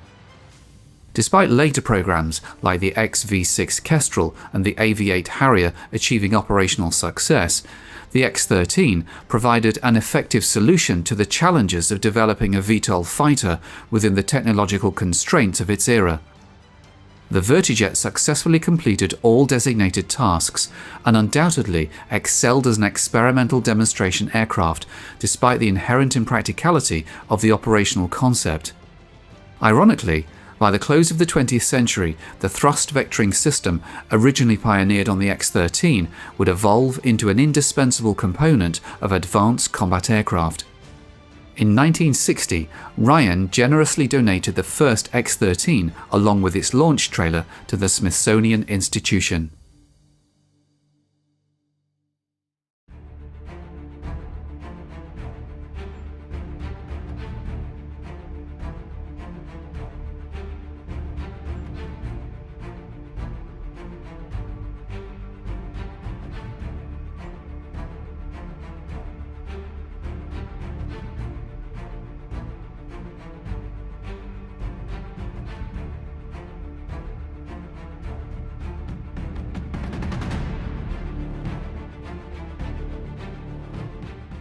During the early stages of the Cold War, and before the advent of guided missiles, the West had to rely heavily upon jet-powered fighters to ward off Soviet bombers. For some time, the only effective armament for these fighters were barrages of unguided missiles. One of the changes that took place in the 1950s involved air-to-air weapons. It had been traditional until then that combat airplanes would carry machine guns or cannons. And everyone knew and everyone said that fighters need guns, except when they didn't say that. And they didn't say that when they were talking about defending the United States against bomber attack. They designed several types of interceptors that used partly or entirely unguided air-to-air rocket projectiles. At first, each interceptor would just have one opportunity to fire in a gunshot approach with a weapon from a bygone war. The B-29 was more expensive to develop than the atom bomb. It was so complex to build that some manufacturers are said to have taken on other projects just to avoid being selected to assemble this most advanced flying machine. Even Boeing didn't really want the task of building their own creation. In the end, the Army Air Force took over much of the management, although Boeing, Bell, and Martin still had to deliver. The B-29 was cloaked in secrecy throughout its early development. Occasionally details were released, but this was really disinformation to confuse the enemy, who by 1944 had seen enough of the superfortress to fear its destructive capability. In one such subterfuge, a single B-29 was landed near London to convince the German High Command that many other B-29s were to follow. The result was that Germany took extensive precautions to counter the superfortress, although none were necessary as the United States never planned to attack Germany with B-29s. The war against the Japanese Empire was a very different matter. Japan was the target that the superfortress was conceived and built to attack. Rushed into service, many early B-29s flew over Japan with technical problems, particularly with engines overheating. One safe haven for a damaged and struggling superfortress was the Soviet port of Vladivostok. At this time, Russia was not a combatant with Japan. In fact, it was technically a neutral power that could not give support to either the United States or Japan. At least 3 B-29s were forced to land in Vladivostok. They were promptly seized, repaired, and flown to Moscow. Just before the Japanese surrendered, Russia declared war on Japan, which made them a US ally in the Pacific. But Russia still refused to return the 3 B-29s. American wisdom was that a superfortress would be technically too sophisticated for Soviet engineers to replicate. And that view prevailed for several years, even as the Soviet relationship deteriorated from ally to enemy.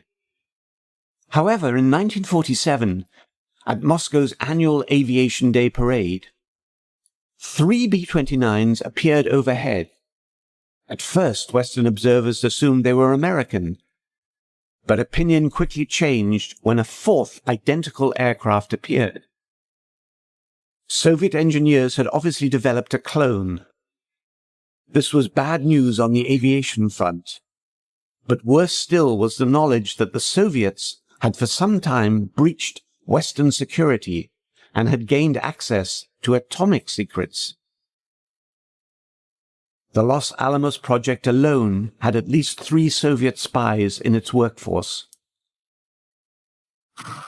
In August 1949, the Soviets, in an exercise known as First Lightning, detonated their first atomic bomb.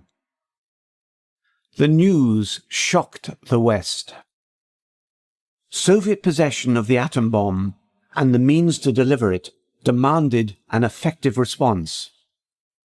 However, most Western air forces at the time were still flying fighters from World War II. Anticipating the nuclear threat, in 1946 a new air defense command had been formed for the aerial protection of the continental United States. At first, the ADC had to rely upon a stalwart Second World War night fighter, the Northrop P-61 Black Widow. The aircraft offered some radar capability, long-range and all-weather endurance, but most important of all, it was available. Later, an unusual derivative of the successful P-51 Mustang, the P-82 Twin Mustang, was pressed into service. The original P-82 was envisioned as an escort fighter. It was fitted with radar and served as an ADC interceptor. However, neither of these aircraft had the speed of a jet, and they relied upon machine guns or cannons, neither of which were likely to be very effective against a B-29, wherever it was built. Having designed the superfortress in the first place, the US knew only too well its defensive capability. The task of successfully downing a B-29 had been given to German engineers some years earlier, when the Nazi hierarchy were tricked into believing that superfortresses would be used over Germany. The Wehrmacht's answer came in the form of the A4M rocket. The rocket had been developed from an artillery missile of slightly less than 3 inches diameter and had 8 folding fins. These would be fired in a salvo at an oncoming American bomber. The salvo approach was necessary because the rockets lacked accuracy. Allied intelligence had been aware of the A4M's devastating effect when they hit a target, especially when coupled with the speed of an Me-262. Against this arrangement, the Allies had no answer. One of the weapons that really, I think, would have been a very frightening thing if it had gone much further was the Me-262 armed with the R4M rocket missiles. Now, they had 2 batteries or 2 racks of 12 in each wing, and they were used right at the end of the war. Not in a great deal, but when they struck a bomber, it wasn't a question of damaging it, downing it, it was a question of disintegrating the entire thing. It was, a hit was total destruction. The technology was really quite basic. In the 262's case, the launch platforms were basically carved out of wood. Other German interceptors using the A4M were fired from a simple metal tube nicknamed the stovepipe. Apart from the A4M's motor, the only other technology it employed was its folding fins, which snapped open after launch. FW-190s and Me-262s were adapted to use Germany's new rocket defense. However, there was one aircraft that was built around the A4M, extremely ambitious and reflecting the desperate state of the Third Reich. The Bachem-Natter's sole reason for existence was to deliver the deadly folding fin rocket. The Natter used a chemical-driven Walter rocket as its main motor. 4 solid-fueled rocket power plants aided its vertical takeoff. Bachem's design only flew on one occasion and killed its young pilot in the process. But knowing of its deadly potential, Allied ground troops were to prioritize the capture of anything to do with the A4M. Fast forward to 1949. NATO gives Russia's clone nuclear bomber the codename Bull. By this time, some of America's first-generation Air Defense Command jets were close to delivery. Many of them were developed for use with two valuable assets that would help reduce the Soviet threat. Firstly, the US had improved on the A4M concept with the introduction of a four-finned 2.75-inch rocket that would ultimately be named Mighty Mouse, after the popular cartoon character of the time. Quite a few of the aircraft projects in the 1950s did away with the gun. It was thought the gun, and in other words, close-in fighting was no longer required. It would be air-to-air missiles. But you can only carry a small number of missiles at the time. And so an alternative to the gun was the unguided rocket. In America, the version was known as the Mighty Mouse. Airborne radar was also coming of age. First employed at the end of World War II, it was now ready for use in conjunction with ground radar.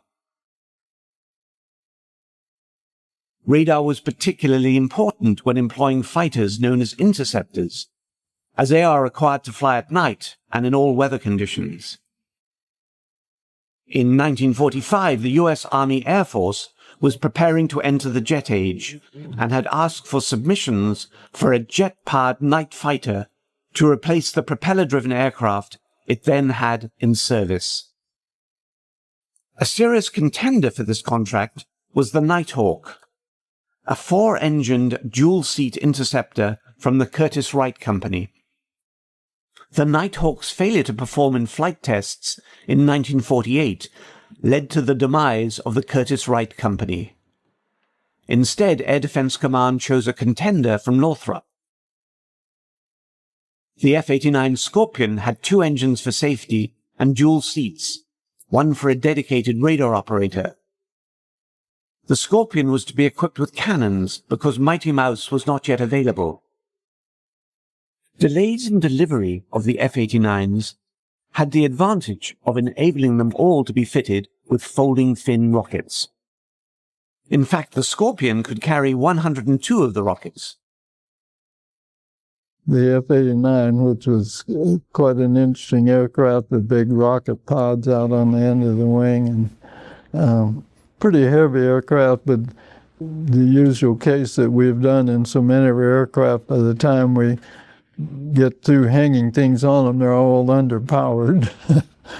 and the F-89 didn't last long, but it was one of the airplanes in the air defense development that took place as we moved into the Cold War time frame and our expectations that we might have to fight Russia.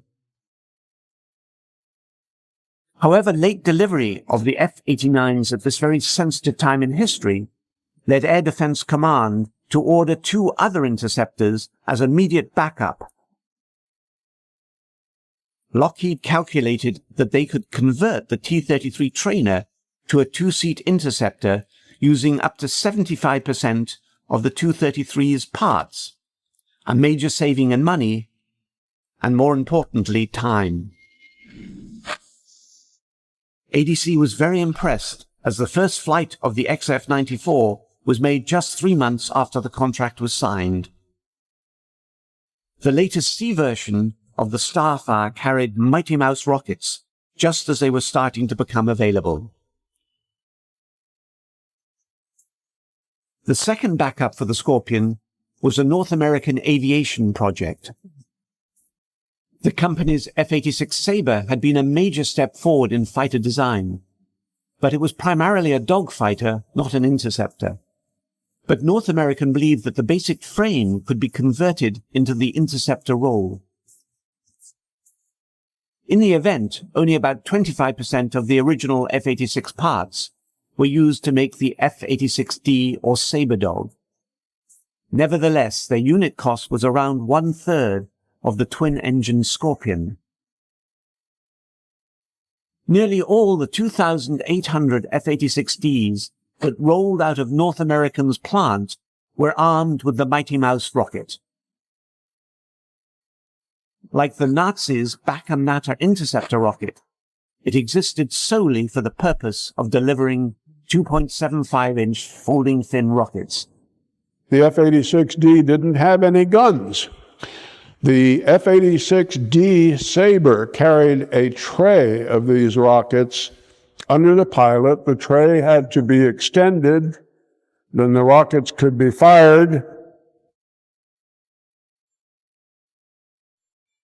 There was another interceptor that would be armed with the folding fin projectile, the Canadian CF-100. We had 2 rocket pods, 29 rockets each, and so there's 58 total, and it was a one-shot effort. So when you were into a bomber stream and locked onto the bomber, you would fire these things off, and it was essentially a shotgun type approach. You're bound to hit something. One rocket would do the job. Canada's Arctic region required an all-weather aircraft. Like the Scorpion and the Starfire, the CF-100 had a 2-seat configuration with a dedicated radar operator in the rear. Working in conjunction with a string of early warning radar posts, almost 700 CF-100s were built. They served for almost 30 years. So important was the project that Avro Canada cancelled its promising early jet airliner design to concentrate on its rocket-firing defender of North America.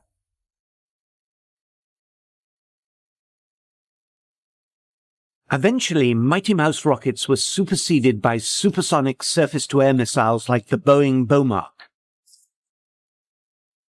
Army Nike shorter-range anti-aircraft missiles took over much of the air defense role in the mid to late 50s. Air Defense Command did retain the use of some Mighty Mouse rockets on its new generation interceptor, the F102 Dagger, but only as support for the Falcon-guided missile, which was the Dagger's primary weapon.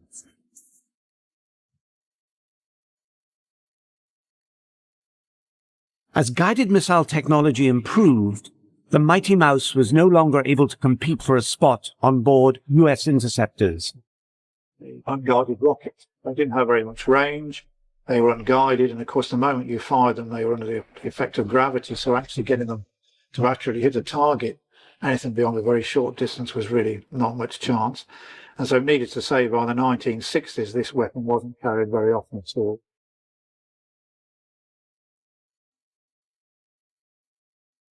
During the Vietnam War, the 2.75-inch rocket was paired with armed helicopters, and it was reborn as a ground attack weapon. Literally millions of Mighty Mouse rockets were launched against North Vietnamese targets from a wide range of US rotary and fixed-wing aircraft.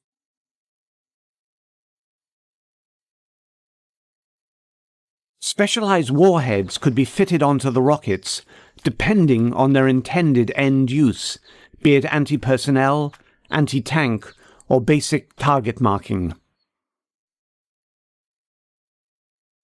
During the Gulf War, the Apache helicopters that opened the air campaign by destroying 2 Iraqi radar sites with Hellfire missiles also carried Hydra 70 rockets, the modern-day incarnation of the Mighty Mouse. The folding fin rocket was born out of the Reich's desperate need to stop the flow of Allied bombers devastating its territory.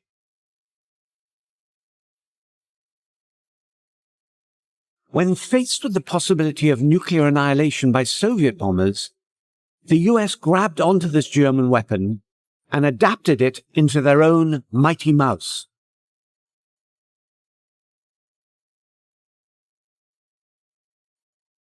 Those surface-to-air missiles and air-to-air missiles would relieve the Mighty Mouse of its intended mission of knocking down Soviet bombers, the folding fin rocket would find new life as a ground attack weapon, a mission it still carries out to this day. In 1938, Luftwaffe Chief Hermann Göring declares, "I completely lack the bombers capable of round-trip flights to New York with a 5-ton bomb load. I would be extremely happy to possess such a bomber, which would at last stuff the mouth of arrogance across the sea." 4 years after that statement is made, the nation of Germany begins to feel the industrial strength of America firsthand. bombers begin pounding the Nazi regime day after day with attacks from England. With the United States means of production out of reach, any hope of retaliation seems impossible. Little do American leaders know that 3 planes are being developed in order to do just that. Messerschmitt 264, Junkers 390, and Focke-Wulf TA-400 are being rushed into production to make it across the Atlantic in order to reciprocate this destruction. It is a project cloaked in secrecy for more than 70 years. Many details are sketchy, based on hearsay and unsubstantiated claims. Now take an in-depth look at both the planes and the possibilities they represented. Could they have tipped the scale in favor of the Axis so late in the war?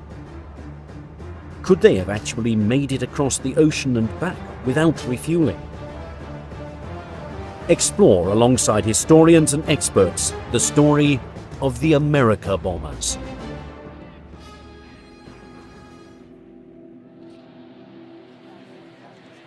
On December the 11th, 1941, Hitler declares war against the United States of America.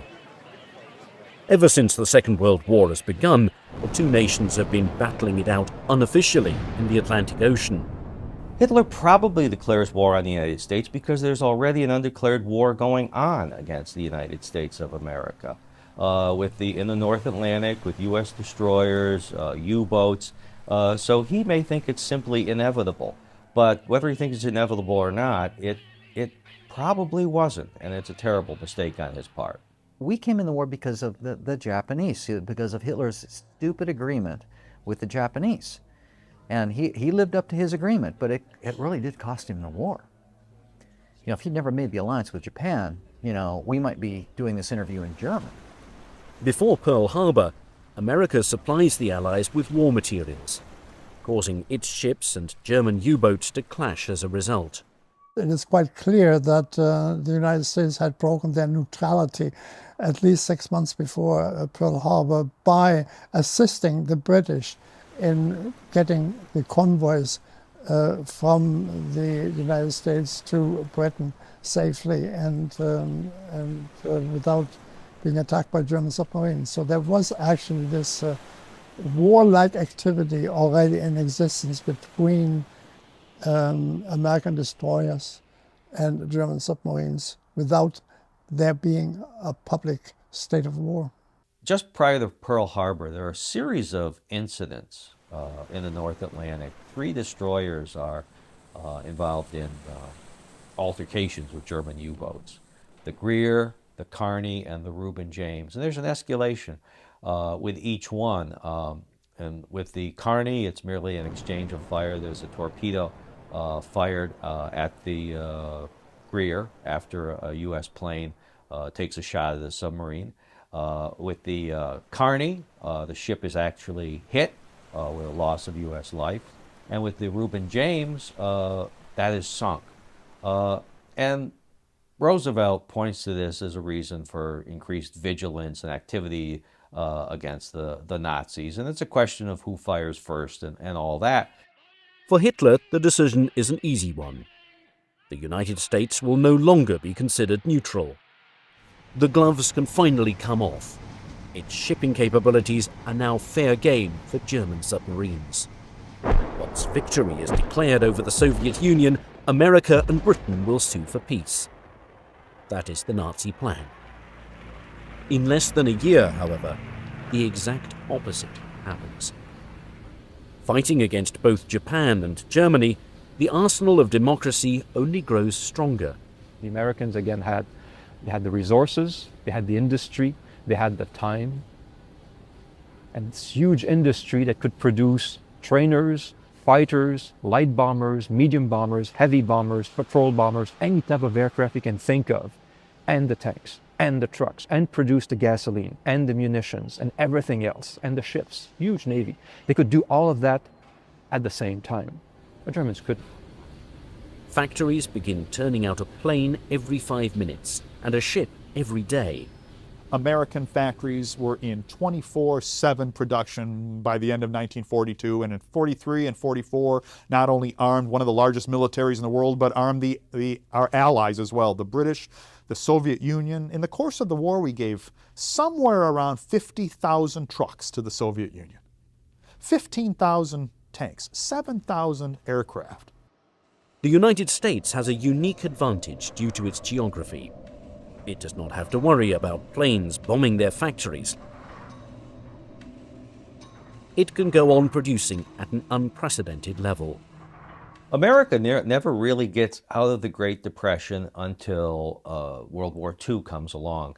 The unemployment figures were as high as 17% in the late 1930s, and they really don't start to drop until America becomes the arsenal of democracy, supplying Britain and the Allies and shipping literally billions of dollars overseas. The Lend-Lease program ultimately is $50 billion by itself, which in the dollars of today is about $800 billion, a tremendous stimulus package for the American economy. They were delivering huge numbers of aircraft and tanks, and vehicles, trucks, etc.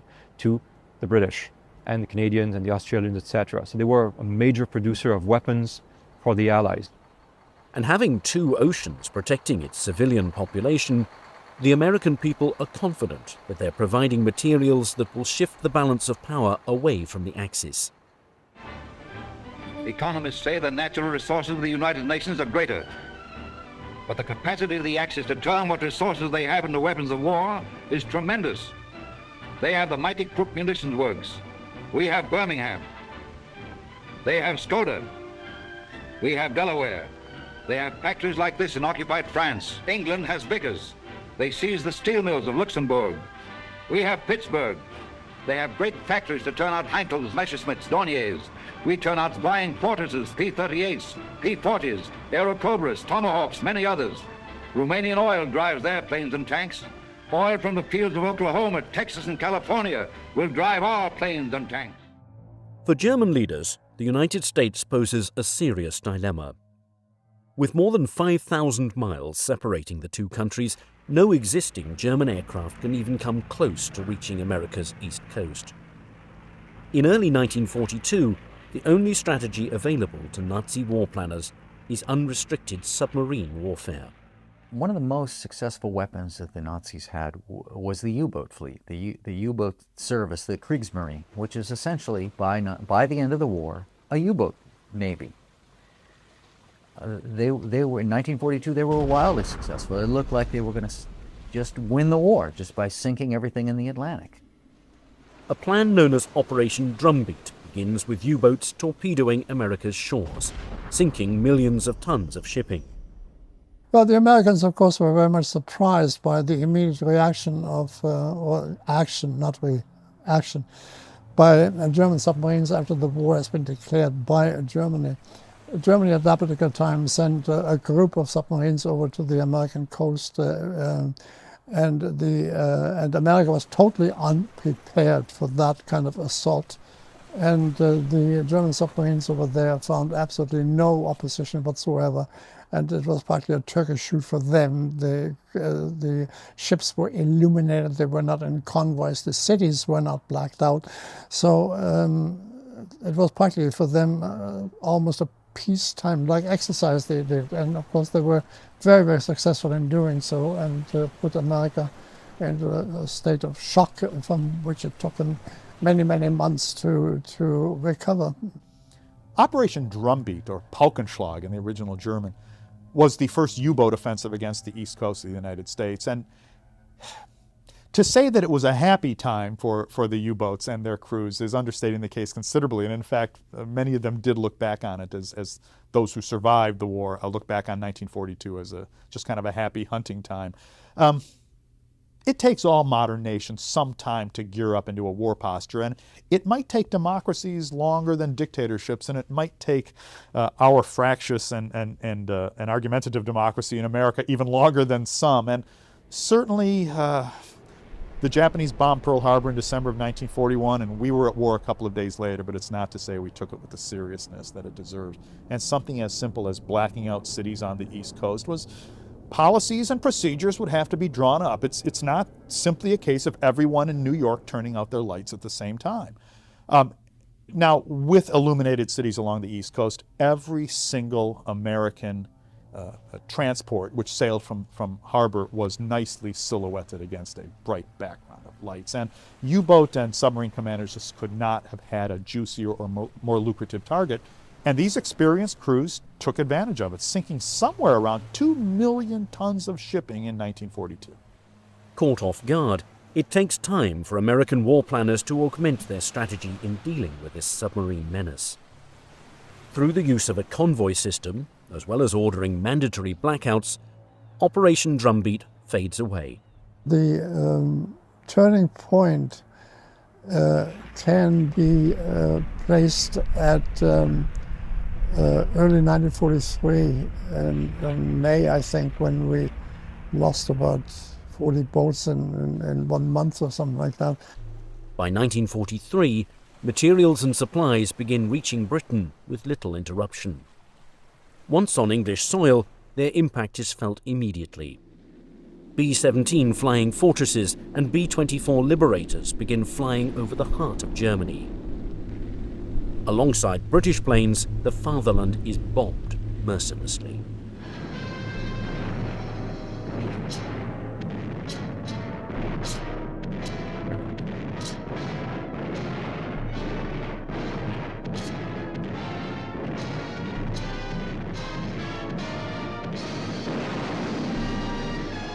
The offensive continues in greater and greater strength. Well, certainly German industries took a pounding. German civilians took a pounding. Winston Churchill probably put it best when he once said that the air effort was dehousing the German people, destroying their living quarters one building at a time. Cities are turned into rubble. And with Soviet victories on the Eastern Front, the Allied powers begin closing in on the Axis. Hitler, seeing the destruction firsthand, is outraged at these bombings. However, with his U-boats neutralized and the United States out of reach, there's little Nazi generals can do to fight back against the American war machine. What is needed is a wonder weapon to enact revenge. Beginning as early as the interwar period, German war planners study a hypothetical attack on the United States. Dornberger, assisted by Werner von Braun, had been thinking about some kind of a rocket-propelled weapon that could attack the United States as far back as 1937. There was a weapon that they were designing called variously either the New York bomb or the American rocket. It had an interesting intent. They would take a massive booster rocket, put a V2 at the top of it, fire it off, and the V2 would eventually attain speeds of 6,000 miles an hour, which meant that it could cross the Atlantic in something like 40 minutes. It could strike New York, it could strike Washington, it could strike Boston. Of course, you can never laugh these things off because Germans were so innovative that sometimes they achieved things which to many minds were quite impossible. The Germans were never able to launch any sort of attack on the continental United States. That's not to say they didn't talk about it, they didn't plan on doing it, and they didn't draw up various schemes for doing it, some relatively realistic and some much more fanciful. Many concepts are examined and many are rejected due to their technological limitations. There was the notion, for example, of launching a V1, the so-called buzz bomb, in some ways the distant ancestor of our modern cruise missile, of launching a V1 from a ramp on the deck of a U-boat that had surfaced off of the American coast. Now, of course, the problem of getting a German U-boat to the American coast with a large ramp and a buzz bomb on top of it was never really dealt with. Some of these ideas even border on the realm of a science fiction novel. Likewise, there was a plan for towing a V2. Now, the V2 being the not-so-distant ancestor of the post-World War II intercontinental ballistic missile, of taking a V2, encasing it in its own missile launcher, and then putting it into position on the back of a U-boat. The launcher would swing into a vertical position, that is a launch position, and thus then launch the weapon against an American city, presumably New York, and presumably Manhattan. Now, the problems with such a plan, of course, include getting, once again, that V-2 over the Atlantic Ocean, crawling with U.S. naval vessels of various shapes and sizes, not to mention our own submarine fleet, and doing so while trailing an extremely heavy and extremely obvious 118-foot-long canister without being detected. The most realistic and achievable weapon is a long-range bomber. In 1939, things in Europe were not going too well, and war clouds were beginning to erupt. It was then that Hitler realized, and some of the hierarchy in the Luftwaffe realized, that they may need something that could fly a little bit further than what they originally conceived. So they put out a specification to try and get a bomber that might reach the United States. Attacking the American East Coast with raids the same way the B-17 is attacking the fatherland. The Germans were very intent on finding some way that they could strike the United States by air. Besides having worked on rocketry, they were also developing a bomber. So the Germans realized that at one point, if you wanted to stop or at least put a brake on the production effort in the US, you would have to put some threat over their heads. The only way to do that would be to bomb them. Unfortunately for the Nazis, it's a goal that's difficult at best. For a plan like this to work, it must reach America and back without refueling. The problem that the Germans faced in building a long-range bomber is long-range. It had to go across the Atlantic, bomb New York City, maybe a little slack time there in case they ran into some fighters or something, and then it had to turn around nonstop without landing and fly back to Norway or the west coast of France, which this is a long trip, and nobody does this today. Your 747 doesn't do this today. They'll land in Europe or in England and refuel and check the plane out. They couldn't do this. The Germans couldn't do this. They had no way to land. So if you're going to do this in a round-trip fashion, you have to have a truly intercontinental bomber. And this is something the United States didn't have until the B-36, which was 1949-1950. Their best chance is with the Blohm and Voss 222 flying boat. But the odds of it making it back to the fatherland are slim to none. Well, I flew the 222, and I would certainly agree it could get to within range of the American coast. It was a pretty impressive flying boat. I do not believe that they could ever have attacked the American coast and got away with it, because though it had this tremendous range, and it was nice, quite nice to fly, got quite light handling controls, it was very vulnerable to a fighter attack. And I just don't see it surviving any attack by any fighter at all, frankly. 12,000 miles would be needed in order to strike. No plane during this time can even come close in covering a distance this size. The Germans' longest-range bomber, the Heinkel 177, is encountering numerous problems with its unworkable tandem engine arrangement. They didn't really get around to building 4-engine bombers, and when they did, it was an off and on type of thing. So one general actually was fired over this idea that he didn't come up with a 4-engine bomber later on in the war, Ernst Udet. He was marginalized and then committed suicide, probably over this very issue. A plane of this magnitude must instead be designed from scratch. But they realized it would have to be a very long-range bomber. For all intended purposes, you're looking at the German equivalent of the B-29.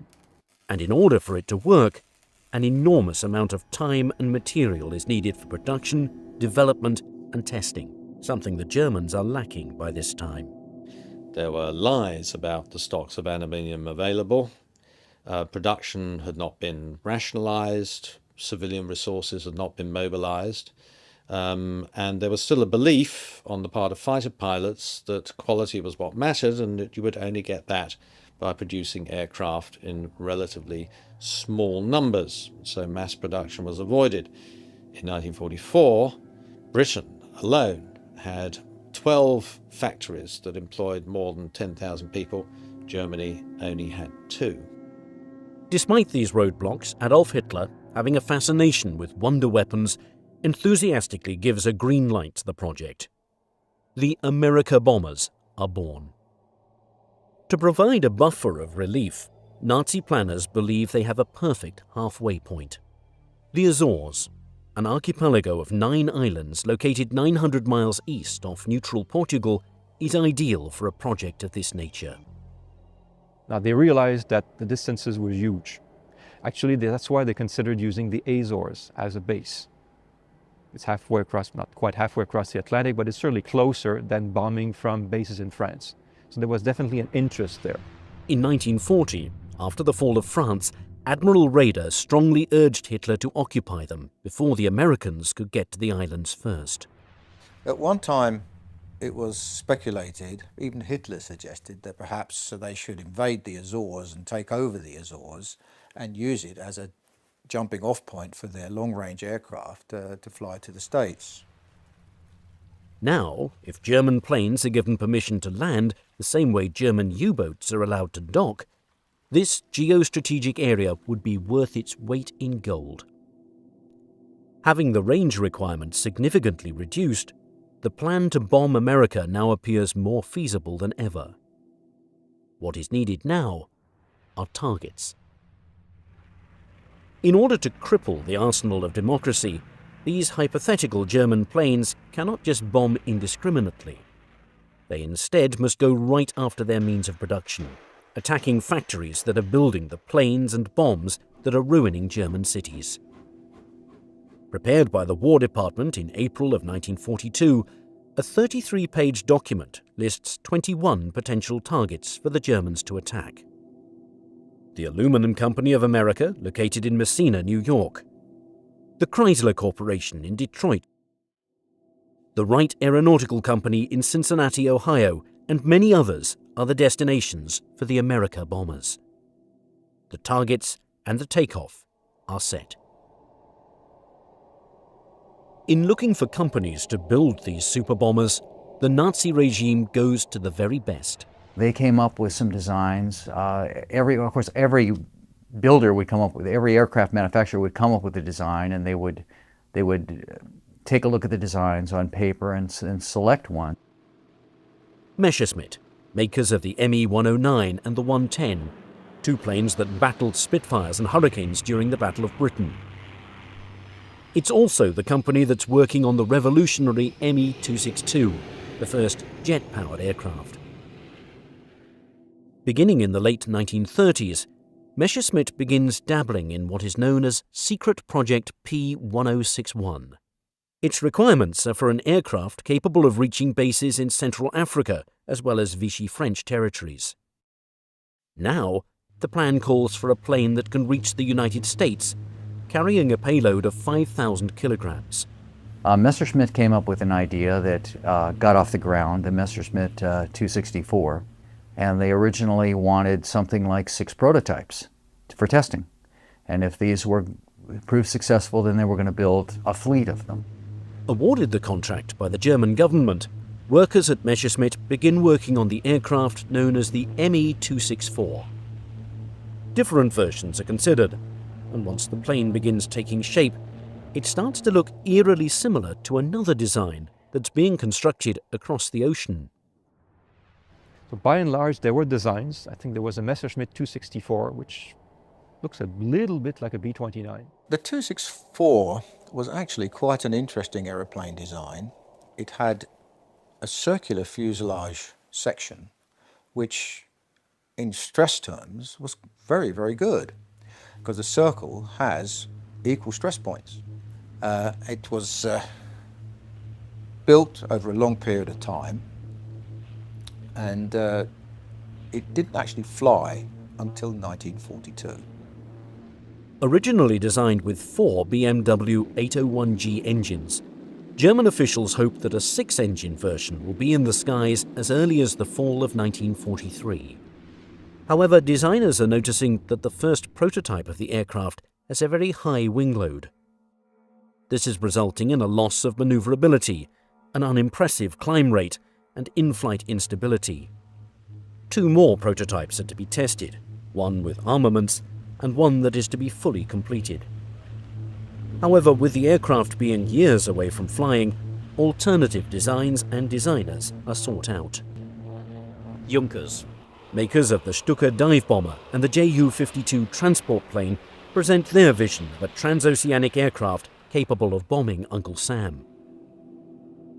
The company is highly favoured amongst top Luftwaffe officials when it's taken over by the government in 1935, following the death of its founder, Hugo Junkers. Having overseen the company's nationalisation personally, Field Marshal Erhard Milch leans towards the alternative. One of their planes already on the books is the Ju-290. The 290 had the advantage of having a roll-on, roll-off capacity for equipment because it had a rear door that could be dropped. And that was the big advantage. You didn't need to have trucks to load it and unload it. You could actually drive on and drive off. And that was the major advantage of the 290. The train of thought now is to just enlarge this aircraft for bombing America. The result is the Ju-390, a plane with 6 1700 horsepower engines, a wingspan of 181 feet, and a fuselage that is even longer than the American B-29.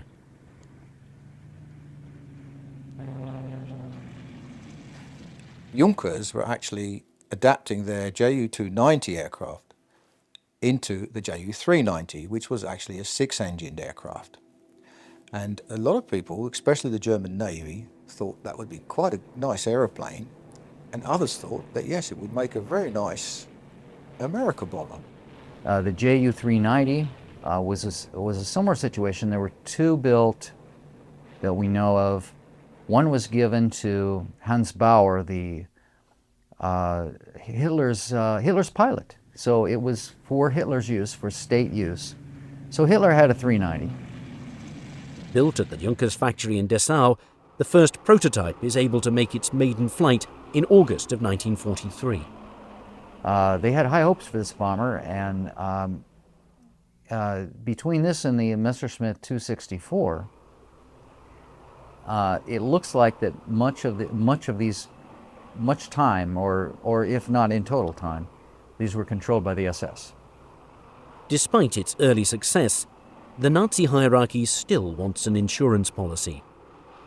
On August the 11th, 1938, the nation of Germany makes history when a Focke-Wulf Condor arrives in New York City after a rigorous 24-hour flight across the Atlantic. There was still this belief in the USA that they were very safe, and isolationism was still very, very rife there, and that any kind of invasion from abroad would have been almost impossible. However, in 1938 an event occurred which changed all that. This was that on the 10th of August 1938, a Focke-Wulf 200 took off from Berlin-Staaken and flew right across the Atlantic and landed at Floyd Bennett Field in New York after a 24-hour, 59-minute flight, non-stop. This put the wind up senior military people who suddenly realised that they weren't quite as safe as they thought. Having proved itself capable of flying long distances, the aircraft goes to work during the war, providing reconnaissance for U-boat operations. The Focke-Wulf 200, it was of course the civil Condor at one stage, and then it was militarized to become the Courier. And in fact, as the Courier, it was very successful as a reconnaissance aircraft over the Atlantic. It was very heavily armed, and it had a wide range, and where it did the damage was it could operate beyond fighter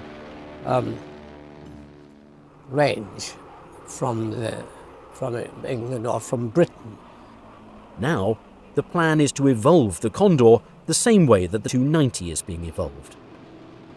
The result is the TA-400, consisting of 6 BMW 1700 horsepower engines. Just to keep this monster up in the air, an unprecedented 32 fuel tanks, capable of carrying 7,000 gallons of gasoline, are put on board the aircraft.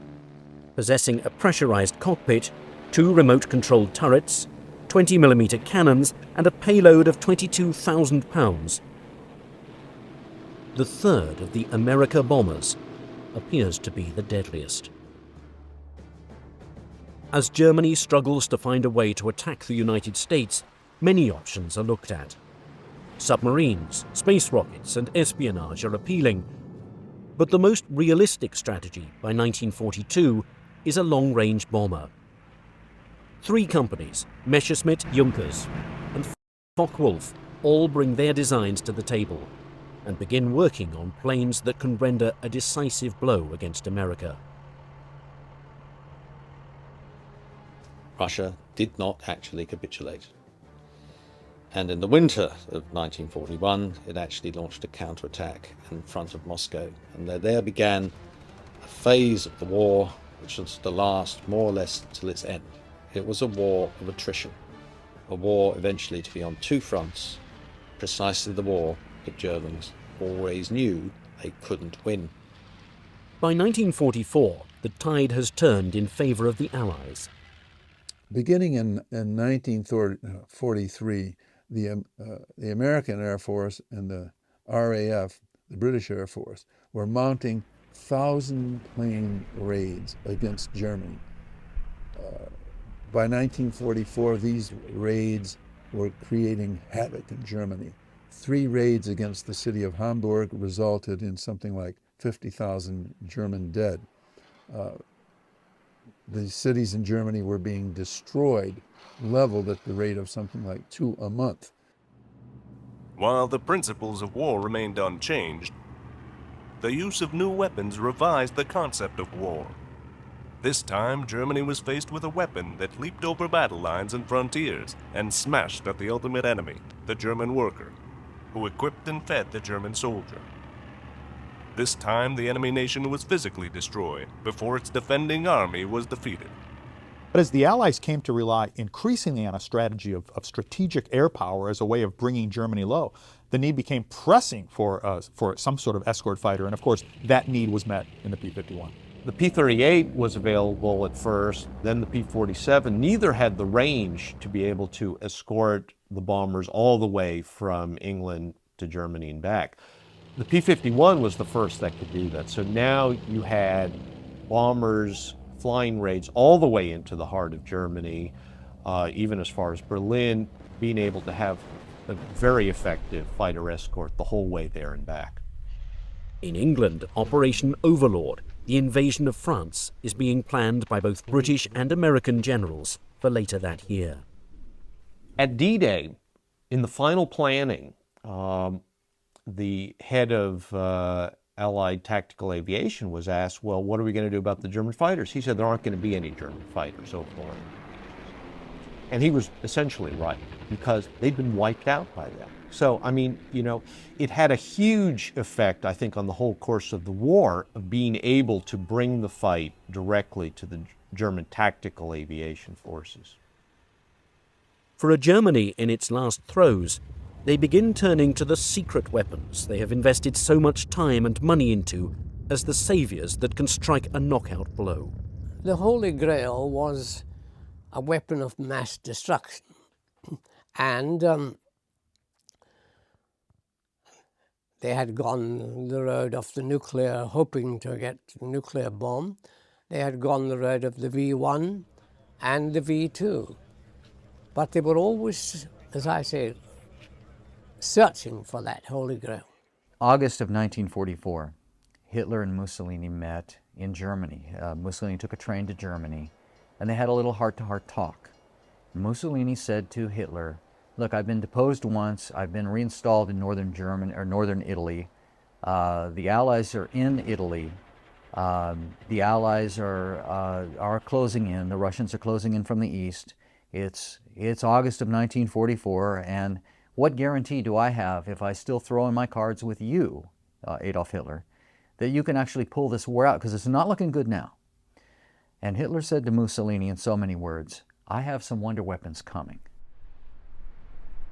In Peenemünde, the Luftwaffe is working overtime, getting the V-1 flying bomb ready to launch.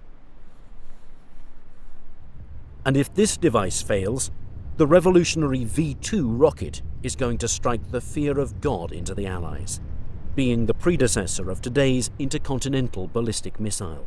The V-1 and the V-2 were extremely important in terms of later weapons development.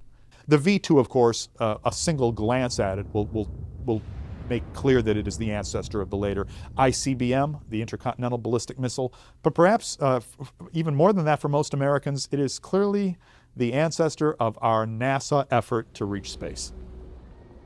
The target for both these weapons is London, where no one will be spared. Britain's ally, the United States, is also set to receive a deadly dose of a different type of wonder weapon. The Americans were using Great Britain as an aircraft carrier to bomb Germany.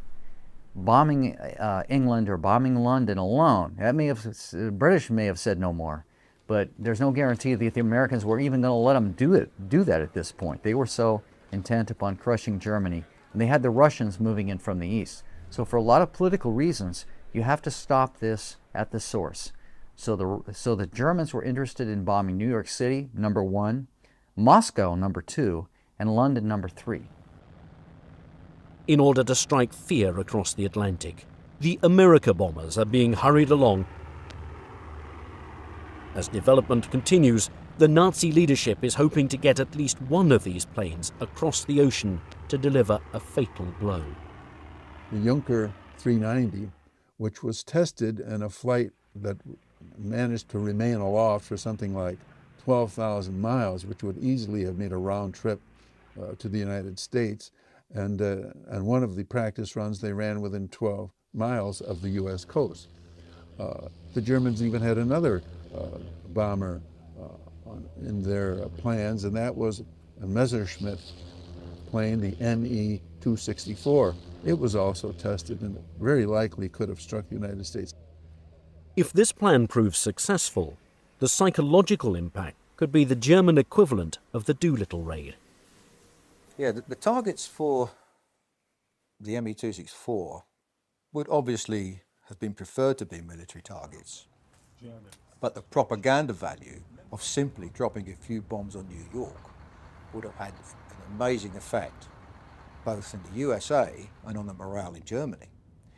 In the USA, it would have no doubt caused a lot of panic and created a lot of defensive maneuvers within the East Coast because they didn't know if and when the bombers could come back.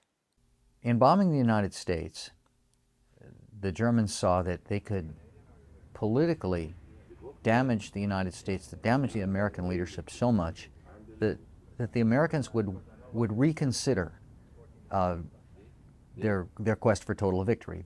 In other words, that the Germans could do a deal. The Germans could do an armistice on the Western Front and perhaps keep fighting the Soviets. They really didn't like the Soviets. The Americans and the British they didn't, that wasn't part of the bargain when they started the war. They really didn't, they looked upon us as more of a nuisance that got to festered and became a huge problem for them. So they would have always liked to just do away with us and continue fighting the Soviets. As intelligence leaks, President Franklin Roosevelt and Prime Minister Winston Churchill begin to worry about the secret weapons Germany might have in store for them. Franklin Roosevelt was very conscious of the capacity of German science. And indeed, in 1944, in December of that year, one of his agents who was posted in Turkey, which was a hotbed of international espionage, reported to him that the Germans had mastered another weapon called the V3, and that it was capable of attacking the United States.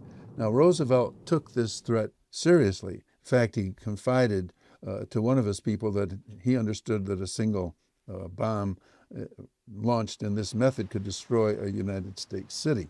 So he put the East Coast on alert when this attack presumably was going to happen. Obviously, it did not occur, but it pointed out the potential of German science. If resources are diverted, England will be softened up for the eventual launchings of the V1 and the V2. The only thing that Germany does not have on its side is time. By 1944, as the America bombers are being developed, Germany remains in a weakened state.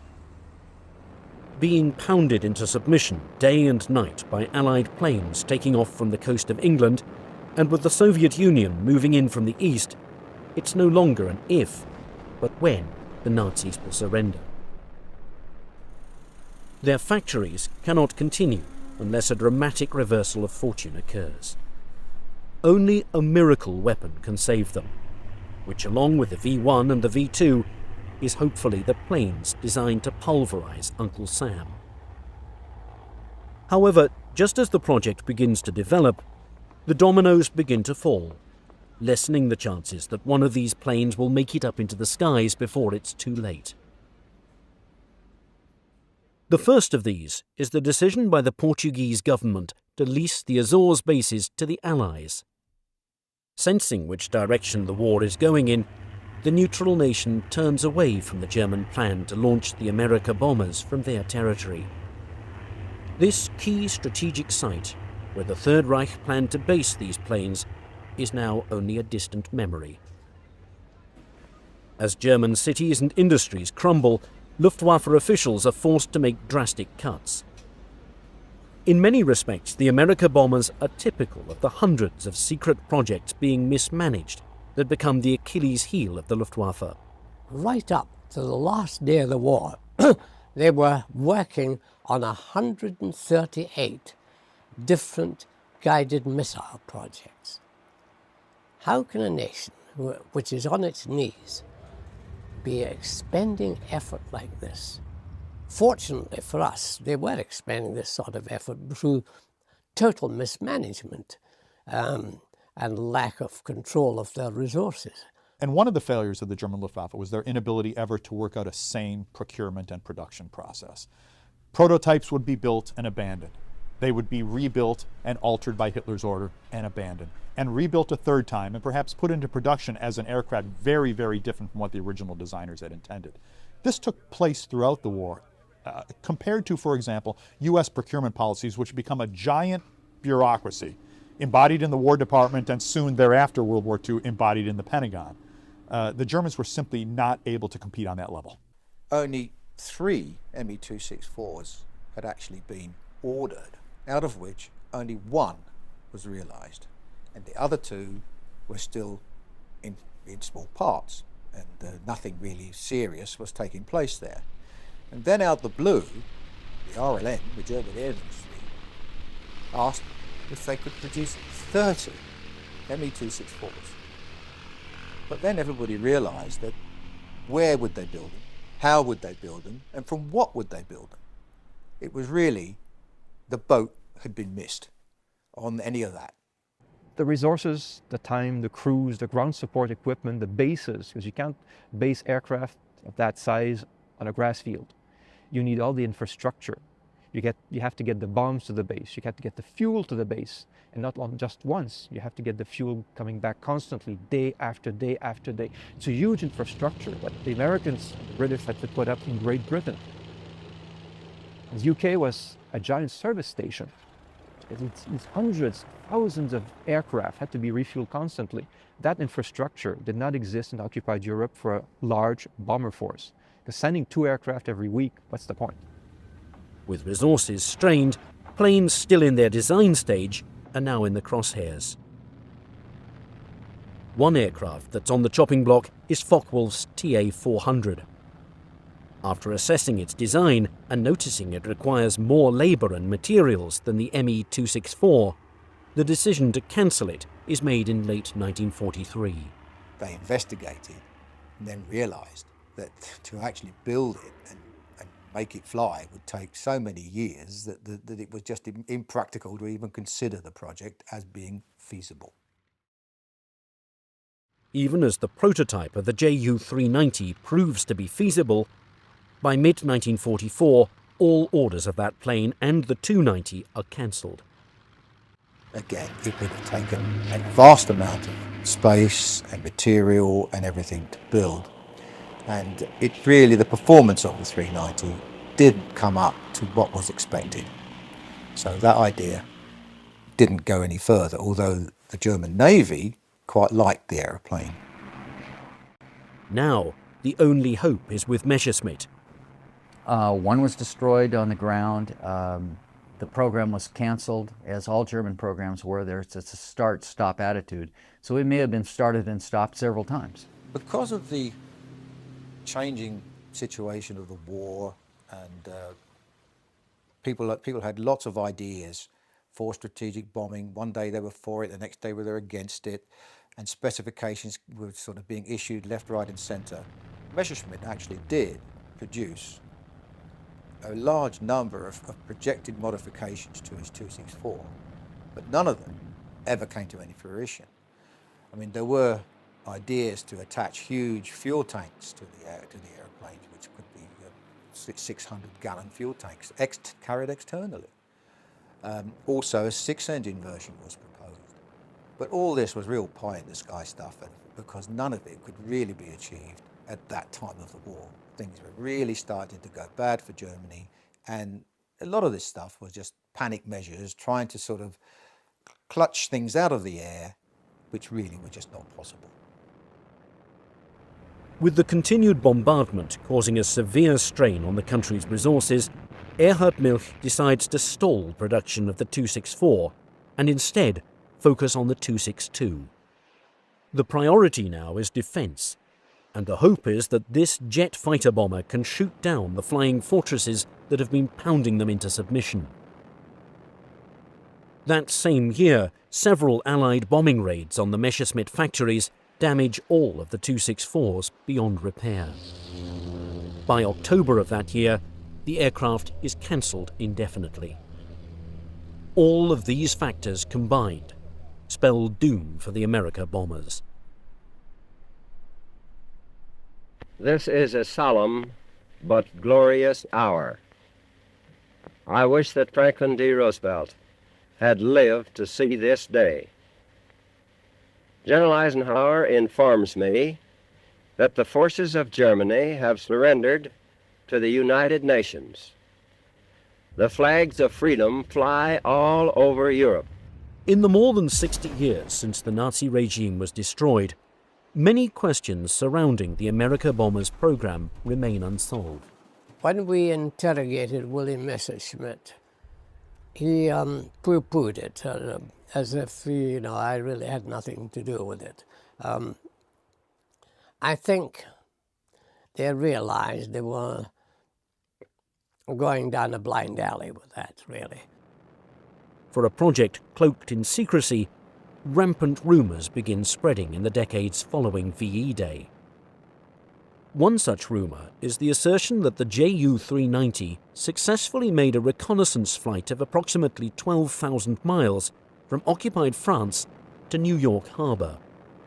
The fact that a Junkers Ju-390 came within 12 miles of New York is something that's said by many sources. It's not just one source. This isn't a wild and crazy guy saying this. This is something that is said and repeated, and I believe to be true.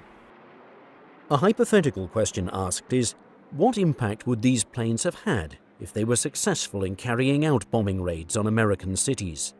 But I would say that even if the Germans could have put 2 or 3 aircraft together that could somehow make that perilous flight across the Atlantic and lob a couple of bombs into lower Manhattan, I think the political impact would have been tremendous. At the very least, President Roosevelt would have been forced to redeploy anti-aircraft assets from Britain, where they were protecting Britain against German air attack, to the continental United States. And that might have had some appreciable impact on the future course of operations in Western Europe. If the United States had actually suffered on its shores serious damage from German rocketry or from other transoceanic bombers such as they intended, the probably impact on the war would be that it would have been extended. Given the great industrial, innovative powers of the United States as demonstrated in that war by our production, the development of an atom bomb, no doubt we would have struck back, but it certainly would have extended the war to have the destruction brought to our shores. I wouldn't say a waste of resources, but to a large extent, the hopes of actually curtailing, even annoying the Americans was very small. They might have annoyed them all right, but that would not have been good because the Americans might simply have reacted by bombing the German factories and the bases more fiercely than they did. So in the end, chances are, even that the Germans built the bombers and the bases, they would not have remained in operation very long. They may not even have been completed before they got pulverized. Would they have been able to crack the well-oiled American war machine by 1945? Would they have been able to weaken civilian morale? When you look at the effect of the German bombing of England during the Blitz, it's pretty clear it strengthened British resolve. It caused more of a feeling of we've got to get back at those guys rather than fomenting this attitude of, oh, there's no point, we should surrender. So if you're talking about strategic bombing as trying to sap the morale of the enemy, the evidence is pretty clear that doesn't work. Naturally, the American people probably felt very secure having an entire ocean between ourselves and the war that was raging in Europe. What effect, let's say, on morale would have occurred had the Germans been able to strike us directly? I think it would have been very likely the parallel with London and Berlin. These places were smashed. Berlin was practically reduced to rubble by 1,000-plane raids, but people kept their chins up. They managed to take it and went on from day to day. I don't believe that the American people would have reacted any way differently. It's very difficult for people who have not been involved in a war like that, or have not gone through the experience, to understand that war to us had become a condition which to us was no more different than the weather. It was something we had to live with. You could talk about it, but you couldn't do a darn thing about it. And the fact that cities got destroyed or submarines got sunk or whatever, it was just part of war. And we took it very naturally somehow without being as dismayed as we are today when we read history. The plan to bomb America proved appealing to many in the high command, an act of revenge against a nation that seemed impregnable. Like many other secret Nazi projects, however, a firm lack of purpose and direction existed. The bureaucracy in place at the time and the continued destruction of German factories and cities guaranteed that aircraft like these, despite their potential, would never get off the ground. Instead, these planes and the men behind them remain a pipe dream. One of the Second World War's greatest what-ifs.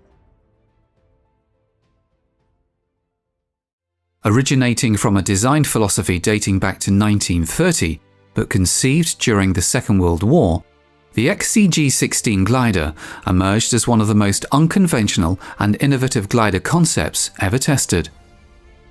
Initially designed for transporting heavy equipment and supplies, including vehicles and military personnel, the XCG-16 later became involved in experiments to deliver fuel to long-range bombers during flight.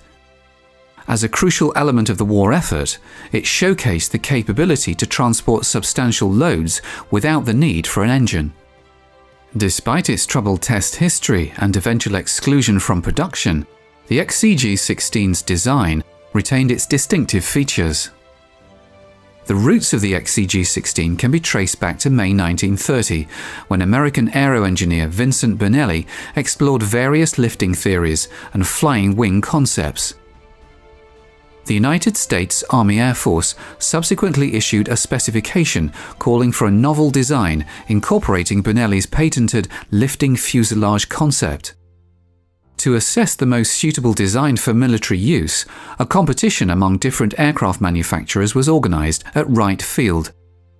Designers Hawley Bolus and Albert Kriz utilized Bernelli's concept as a foundation to create their own glider for the competition. Bolus, previously focused on designing leisure aircraft and recreational vehicles for the civilian market, ventured into military aircraft design for this competition. His most notable design had been the Bolus Road Chief, the trailer and caravan upon which Airstream had based their famous design. He'd also worked as one of the consultants on the Spirit of St. Louis, the aircraft piloted by Charles Lindbergh, who completed the first non-stop transatlantic flight between New York and Paris. Despite lacking experience in combat and military design, Bolus moved forward with his concept, collaborating closely with Kriz and the team at his company, Bolus Sailplanes. The German military's successful use of gliders during the 1940 invasion of Belgium, particularly in landing troops in challenging areas behind Belgian lines, drew attention. Gliders played a crucial role in capturing strategic sites, exemplified by the rapid overrun of Fort Aben-Amal in May 1940, where glider-borne Nazi soldiers surprised Belgian troops. While the United States initially maintained neutrality in the early stages of the war, experiences like the Battle of Fort Aben-Amal prompted the United States Army Air Corps to take gliders seriously into consideration.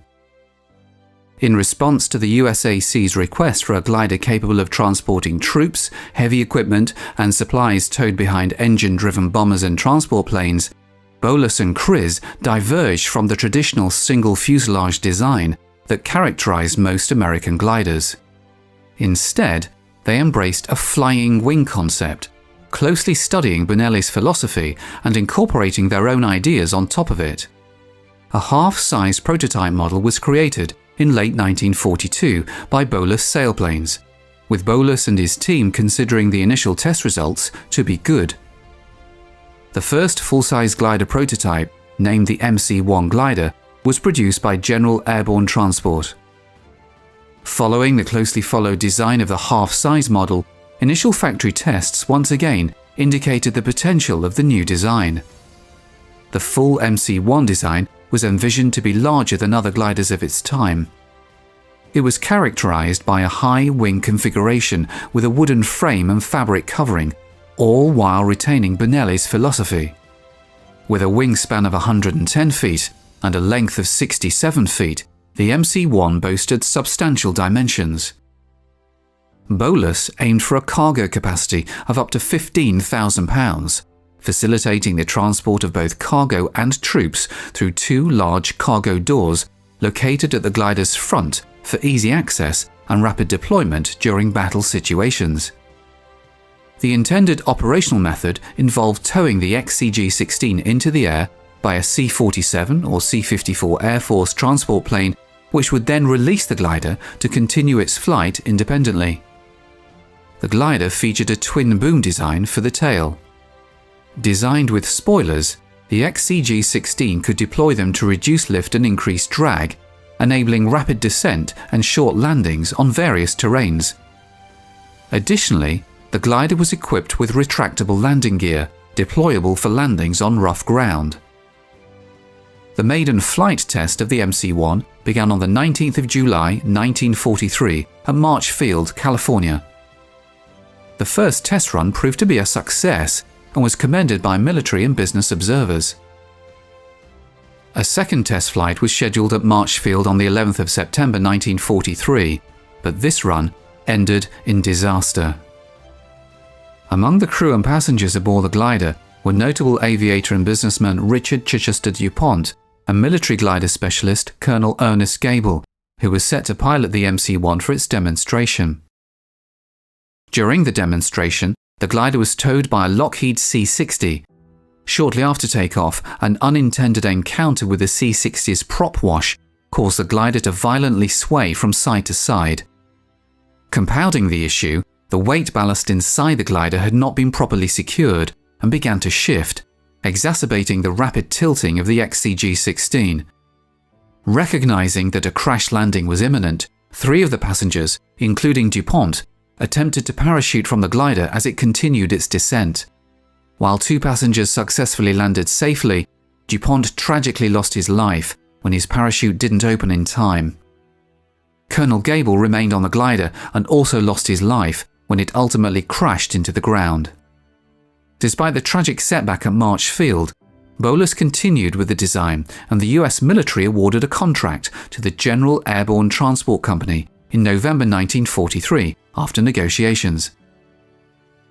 The contract approved the construction of 3 MC-1 units. 2 flyable and 1 for static tests were awarded by the USAF. The completed full-sized MC-1 gliders were also given the military designation XCG-16, and the name stuck. Only 1 completed XCG-16 unit was manufactured and submitted for USAC testing. Test pilots and engineers acknowledged the XCG-16's strong aerial performance, highlighting its excellent stability and maneuverability. However, military observers concluded that the glider fell short of expectations in terms of cargo and loading capabilities, deeming it unsuitable for combat situations. Consequently, no additional units were produced. There was initial consideration of repurposing the glider for new Air Force experiments. In 1944, the US military explored the concept of extending the range of existing transport and bomber aircraft by utilizing trailing gliders to carry fuel. The XCG-16 airframe was handed over to the Cornelius Aircraft Company, known for building gliders, to modify and test the forward-swept wing design, capitalizing on the XCG-16's robust capabilities. The Cornelius Company made several alterations to the glider, renaming it the XFG-1 and prepared it for a test flight. However, the first XFG-1 model crashed during a demonstration in October 1944. Although a second model was produced by Cornelius following the Bolus format, by that time the US military had lost interest in the project, leading to the discontinuation of further development. The Ryan XV5 Vertifan was an experimental jet-powered VSTOL vertical short takeoff and landing aircraft developed in the 1960s. The United States Army commissioned the Ryan VZ-11RY in 1961, later redesignated as the XV5A in 1962. This initiative was part of the Army's exploration of VSTOL capabilities, alongside the Lockheed VZ-10 Hummingbird, which was later redesignated as the XV4 in 1962. The XV5 was equipped with 2 General Electric J85 GE5 turbojets, each providing 2,658 pounds of thrust. Vertical takeoff and landing VTOL capabilities were achieved through the use of General Electric X3535 lift fans integrated into the wings and a smaller fan in the nose. These lift fans were powered by engine exhaust gas. Each wing featured a 62.5-inch diameter lift fan with a hinged cover on the upper wing surface, which could be opened for VTOL operations. The 36-inch nose fan played a role in pitch control but posed challenges in terms of handling characteristics. The lift fans collectively generated vertical lift of approximately 16,000 pounds, which was nearly 3 times the thrust produced by the turbojets. Yaw control was facilitated by a set of louvered vanes beneath each wing fan, enabling the vectoring of thrust fore and aft. The XV5 Vertifan was a part of the Army's exploration of innovative VSTOL technologies during the 1960s, showcasing unique lift fan configurations for vertical takeoff and landing. The engine power setting determined the lift from the fans, as fan RPM was determined by the exhaust output from the J85 engines and the load on the fan. Roll control was by differential actuation of the wing fan exit louvers. Aircraft performance was subsonic, with delta wings superficially similar to those on the Douglas A4 Skyhawk. The Vertifan had an unusual intake position above the two-seat side-by-side seating cockpit and a T-tail. The XV5A was painted in army green, while the XV5B had a white NASA colour scheme. Despite its unique design, the lift fans on the XV5 didn't generate the anticipated thrust, and the transition between vertical and horizontal flight proved to be challenging and abrupt. This aircraft marked one of the last crewed endeavours by Ryan, a company that shifted its focus to drone manufacturing in the mid-1960s. The XV5 was part of a diverse array of attempts to create successful vertical takeoff aircraft. However, the lift fan system used in the XV5 was heavy and occupied a considerable internal volume. Only the Hawker Siddeley Harrier remained operational by the turn of the 21st century, along with technology enabling the use of a shaft-driven fan in the Lockheed Martin F-35B. The combination of the J85 engine and lift fan in the XV5 was a precursor to developments that led to the first high bypass ratio engine by General Electric, the TF-39. The lift fans were driven by turbine blades mounted around the fan's periphery, with a mass flow 13 times greater than that of the gas generator and resulting in a threefold increase in thrust compared to a propelling nozzle. Following the demonstration that large volumes of air could be moved through a lift fan, an 80-inch tip drive fan, turned through 90 degrees and powered by a more potent J79 engine, was constructed to showcase an efficient cruise fan. This concept of a large diameter cruise fan was incorporated into the General Electric TF-39 engine utilized on the Lockheed CF5 Galaxy. The XV5, while not achieving widespread success, played a role in advancing lift fan technology and contributing to subsequent developments in aircraft propulsion. Two 12,500-pound XV5As were evaluated in late 1966 by 15 test pilots. One was destroyed in a crash during a public flight demonstration on the 27th of April 1965, killing Ryan test pilot Lou Everett. As a result of this accident, the conversion switch was changed to a lift-lock toggle and relocated on the main instrument panel ahead of the collective lever control. The XV5 presented challenges during landing due to various factors. Yaw control relied on altering the angle of the lift fans in opposing directions, but this method proved insufficient for precise low-speed handling. The duct doors further complicated control, causing significant pitch changes even at low speeds. Additionally, the aircraft experienced poor acceleration during standard runway takeoffs. Promotional materials and tests explored the potential of a rescue version equipped with a winch to hoist individuals into a compartment behind the pilots. However, a tragic incident occurred on October 5, 1966, during trials for the rescue aircraft. The second XV5 sustained extensive damage when a suspended horse collar survivor sling was drawn into a wing fan. Despite the fan still functioning well enough for controlled flight, Major David H. Tittle, the pilot, suffered fatal injuries due to the ejection seat propelling him out of the aircraft after it hit the concrete airport surface. Following the accident, the second aircraft was reconstructed as the modified XV5B and testing continued until 1971. An XV5B is currently on display at the United States Army Aviation Museum in Fort Novosel, Alabama. Despite the cancellation of the program, the ducted fan concept was deemed successful, leading to several proposed follow-up programs. The ducted fans were recognized for their quiet operation, especially for the era, and their ability to operate from standard surface materials without causing damage. This set them apart from other VTOL aircraft, which often require protective mats to prevent ground surface damage from their exhaust, a concern mitigated by the cooler exhaust from ducted fans. In 2004, renowned director Martin Scorsese released the feature film The Aviator, which garnered 5 Oscars. This cinematic masterpiece sparked widespread interest in one of America's most extraordinary figures, billionaire Howard Hughes. Among his many ventures, Hughes undertook the ambitious project of creating a colossal amphibious aircraft known as the Hughes H-4 Hercules. This flying boat, constructed as a singular prototype, made its historic maiden flight on November 2, 1947. Despite only completing a single flight, Hughes's Hercules secured its place in history as the largest flying boat ever built. Its monumental wingspan of 98 meters remains unrivaled to this day, surpassing even the dimensions of aircraft such as the An-124 Ruslan and the An-225 Emria. During the early stages of World War II, Allied forces initially underestimated the threat posed by Nazi Germany's submarines.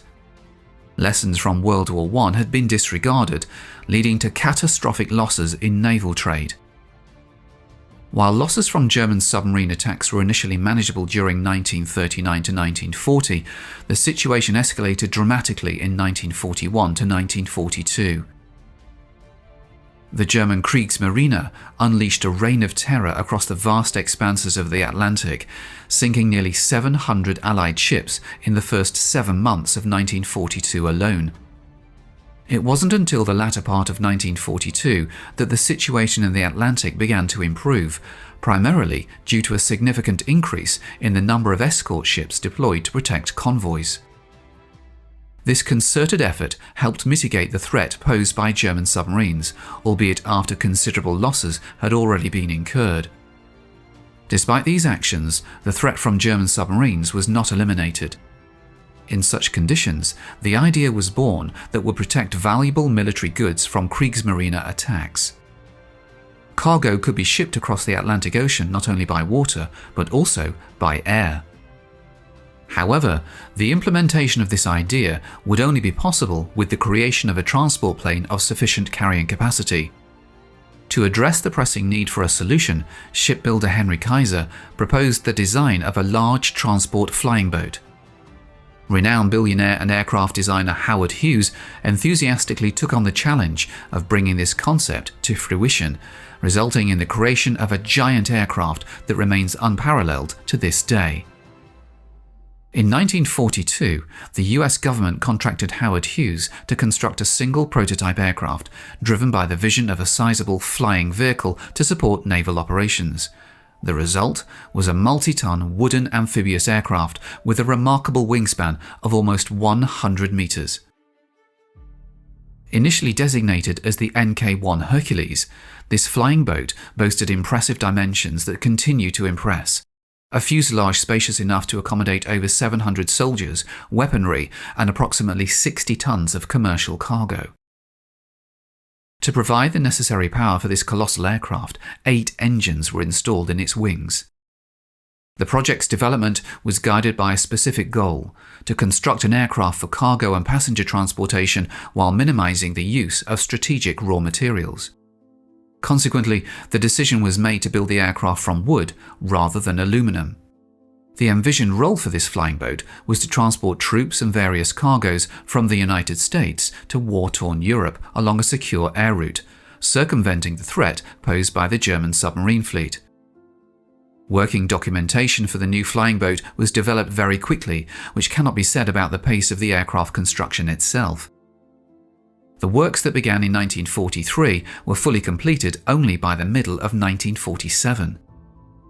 This slowdown in the construction of the aircraft was influenced by several reasons, ranging from the end of the Second World War, as a result the military lost interest in this car, and ending with various legal proceedings against Howard Hughes. Disputes regarding the funding for the project persisted throughout its execution, reflecting differing opinions on its necessity. One dissatisfied US senator famously referred to the future amphibious aircraft as a flying forest warehouse, but it garnered another well-known nickname, the Spruce Goose. A substantial sum from the US state budget, totaling $22 million, a considerable amount for the time, was allocated for the project's implementation. However, this funding proved insufficient, prompting Howard Hughes to personally invest an additional $18 million into the endeavor. The flying boat, subsequently renamed the N4 after Henry Kaiser's departure from the project, marked the 4th aircraft of Howard Hughes's own construction. On November 2, 1947, the N4 made its inaugural and final flight, piloted by Hughes himself.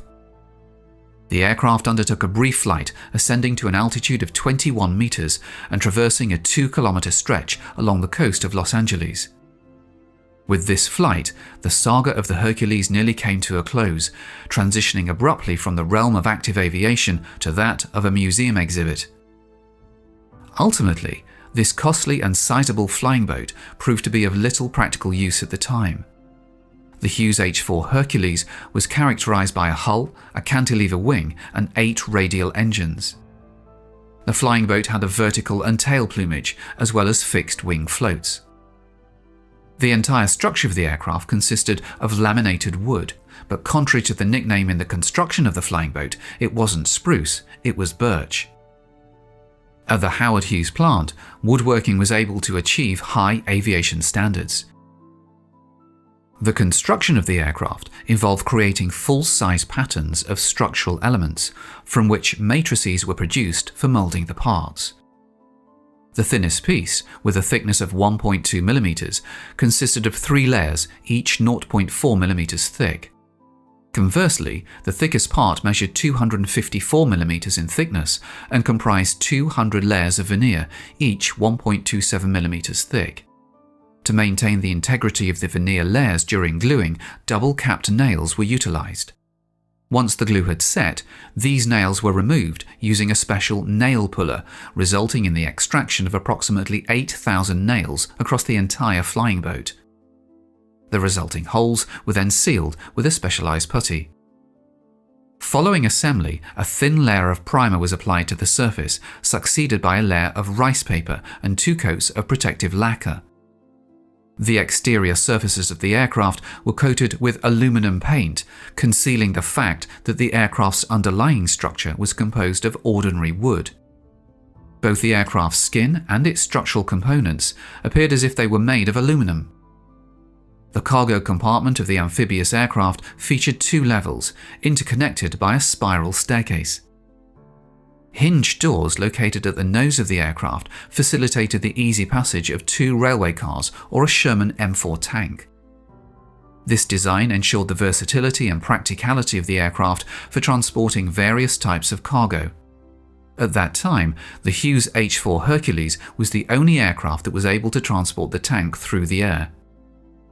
In the best traditions of submarines and ships, 18 seal compartments were provided in the design of the seaplane. 6 of them were enough to keep it afloat. The electrical equipment of the aircraft operated from direct current with voltage 120B, since with traditional 24B, the cross-section of the wires, the length of which reached 50 kilometers, was very large. The seaplane was to be lifted into the air by 8 huge radial air-cooled R4360 Wasp major piston engines from Pratt & Whitney. Each of these engines developed 3,000 horsepower. The engines of the aircraft were equipped with 5-meter 4-blade propellers. Of the 4 engines positioned closest to the fuselage, 4 were capable of generating reverse thrust, granting the giant aircraft the remarkable ability to maneuver independently in reverse and execute tight turns.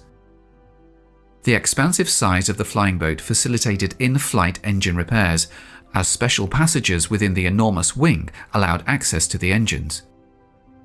At the point of attachment to the fuselage, the wing section reached a height of 4 meters.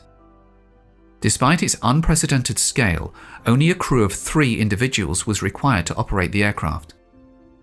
The collaborative effort between Hughes and Kaiser aimed to produce the largest aircraft ever constructed, surpassing any previous aircraft in size by a staggering 7-fold. This ambitious project stands as one of the most remarkable endeavors in aviation history.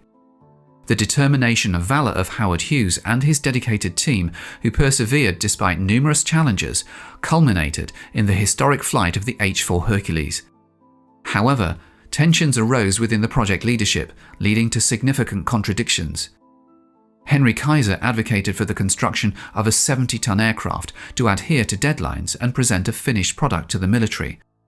Conversely, Howard Hughes insisted on building a 200-ton airplane, necessitating greater investment of time and resources. This discord ultimately led to Kaiser's departure from the project, while Hughes became increasingly enamored with the idea, incorporating new improvements and proposals that further prolonged the construction timeline of the flying boat. As a result, in 1942, this order was urgent for the US government, but by 1944 it lost its relevance. By this time, the situation on the fronts of World War II had changed radically, and the interest of the United States in the project gradually faded away. The US government had contemplated cancelling the contract for the seaplane's construction, but by then, Hughes's motivation had transcended mere practicality. He had become consumed by the idea of creating a cargo aircraft that would surpass even the most extravagant imaginations of his contemporaries. On November 2, 1947, the Hercules was launched, and Hughes, alongside his small crew, initiated the aircraft engines for the first time. Following several water taxi tests in front of a sizable audience, predominantly journalists, the flying boat lifted off from the surface of the Los Angeles harbor without any prior announcement, embarking on its inaugural and final flight. Maintaining an altitude not exceeding 20 meters, the Spruce Goose traversed approximately 2 kilometers at a speed of 120 kilometers an hour before executing a flawless landing. This unauthorized test flight, undertaken in defiance of an official ban on taking the plane airborne, served to silence numerous critics of the project, demonstrating that the largest aircraft in history was indeed capable of flight. Many regard this flight as one of the most significant moments in the annals of aviation history. Following its historic flight, the Spruce Goose returned indefinitely to its hangar, a colossal structure specially constructed to house it and prevent it from ever taking flight again. At Howard Hughes's behest, until his passing in 1976, the flying boat remained in a state of perpetual readiness, with its engines started every month. Initially, a team of 300 individuals monitored the aircraft's condition until the 1950s, when the staff was reduced to 50 people. Nevertheless, the annual cost of maintaining the air giant in flight-ready condition amounted to approximately $1 million. Additionally, the construction of the hangar where the Hughes H-4 Hercules was preserved for eternity incurred costs of around $2 million. Currently, this unusual aircraft is an exhibit at the Aviation Museum in McMinnville, Oregon, where it was transported in 1993. At the same time, over the past 50 years, this flying boat has become one of the most beloved artifacts of the United States, moving from a state of almost total uselessness to the category of object of cultural heritage. Today, the story of the Hughes H-4 Hercules, which soared into the sky only once in its lifetime, is revered as a testament to its creator's unparalleled resolve to see the project through to completion, transforming the aircraft into an emblem of the 20th century. Regarded as a symbol of determination and ingenuity, the Spruce Goose continues to captivate the imaginations of people worldwide. Drawing over 300,000 visitors annually, the aircraft stands as a living testament to Howard Hughes's extraordinary vision and perseverance. Its towering presence serves as a reminder of the boundless ambition and unwavering commitment that characterized an era of pioneering aviation endeavors. Through its enduring legacy, the Hughes H-4 Hercules remains an enduring symbol of human achievement and innovation. Built for the Air Force by Martin, the X-24A was a bulbous-shaped aircraft with 3 vertical fins at the rear for directional control. The X-24A boasted a weight of 6,270 pounds without propellants, with dimensions measuring just over 24 feet in length and nearly 14 feet in width. On April 17, 1969, Air Force Major Gerald Gentry piloted the X-24A for its inaugural unpowered glide flight. Gentry also commanded the vehicle during its first powered flight on March 19, 1970. Over the course of its operational lifespan, the X-24A undertook 28 flights, contributing to the validation of the concept that a wingless vehicle could execute unpowered landings akin to the HL-10 program. Decades later, in a cost-saving measure, the X-38 program managers opted to utilize the X-24A design, leveraging its complete aerodynamic database to minimize the need for additional wind tunnel tests that would have been necessary for a completely new design. The X-24A recorded its fastest speed of 1,036 miles per hour, Mach 1.6, with its highest altitude reaching 71,400 feet. Both of these milestones were achieved by NASA research pilot John Mach, who also piloted the craft on its final flight on June 4, 1971. The X-24B's design evolved from a family of potential re-entry shapes proposed by the Air Force Flight Dynamics Laboratory, each with higher lift-to-drag ratios. To reduce the construction costs of a research vehicle, the Air Force opted to return the X-24A to Martin for modifications. These alterations transformed its bulbous shape into a configuration resembling a flying flatiron, featuring a rounded top, flat bottom, and a double delta planform culminating in a pointed nose. John Mach took the helm for the maiden flight of the modified X-24B, piloting its first glide flight on August 1, 1973. He also commanded the vehicle during its inaugural powered mission on November 15, 1973. Notably, among the X-24B's final flights were two meticulously executed landings on the main concrete runway at Edwards, showcasing the operational feasibility of precise unpowered re-entry vehicle landings. These pivotal missions, executed by Mach and Air Force Major Mike Love, played a crucial role in shaping the flight procedures for modern space shuttle landings. The X-24B's last powered flight was on September 23, 1975, with Bill Danner at the controls, marking the conclusion of rocket-powered lifting body flights at the Flight Research Center. Interestingly, Danner also piloted the final X-15 rocket plane mission approximately 7 years prior. The X-24B achieved a top speed of 1,164 miles per hour, Mach 1.75, during a flight piloted by Love on October 25, 1974. Its highest altitude reached was 74,100 feet, accomplished by Mach on May 22, 1975. Today, the X-24B stands proudly on public display at the Air Force Museum located at Wright-Patterson Air Force Base in Ohio, serving as a tangible testament to its significant contributions to aerospace research and development. From 1933 until the end of the Second World War, German aviation led the world in aerodynamic design and technical innovation. Long before the outbreak of hostilities, German industry produced an armada of technically superior warplanes. When war broke out, the Luftwaffe quickly overwhelmed some of Europe's most vaunted air forces. Classic designs like the Bf-109 fighter and Ju-88 proved to be superior fighting machines, while others like the Blohm and Voss BV-141 became one of aviation's true oddities. The Blohm and Voss company was one of the first to respond with their BV-141. Designed around the concept of maximum all-round view, the BV-141 was in many ways a problem looking for a solution. The unorthodox design featured an asymmetric layout with the radial engine installed at the front end of a portside tail boom and an extensively glazed crew nacelle mounted to starboard. Unusual and radical in design, the BV-141 performed surprisingly well, but in the end it was considered too unconventional and it was cancelled in 1943.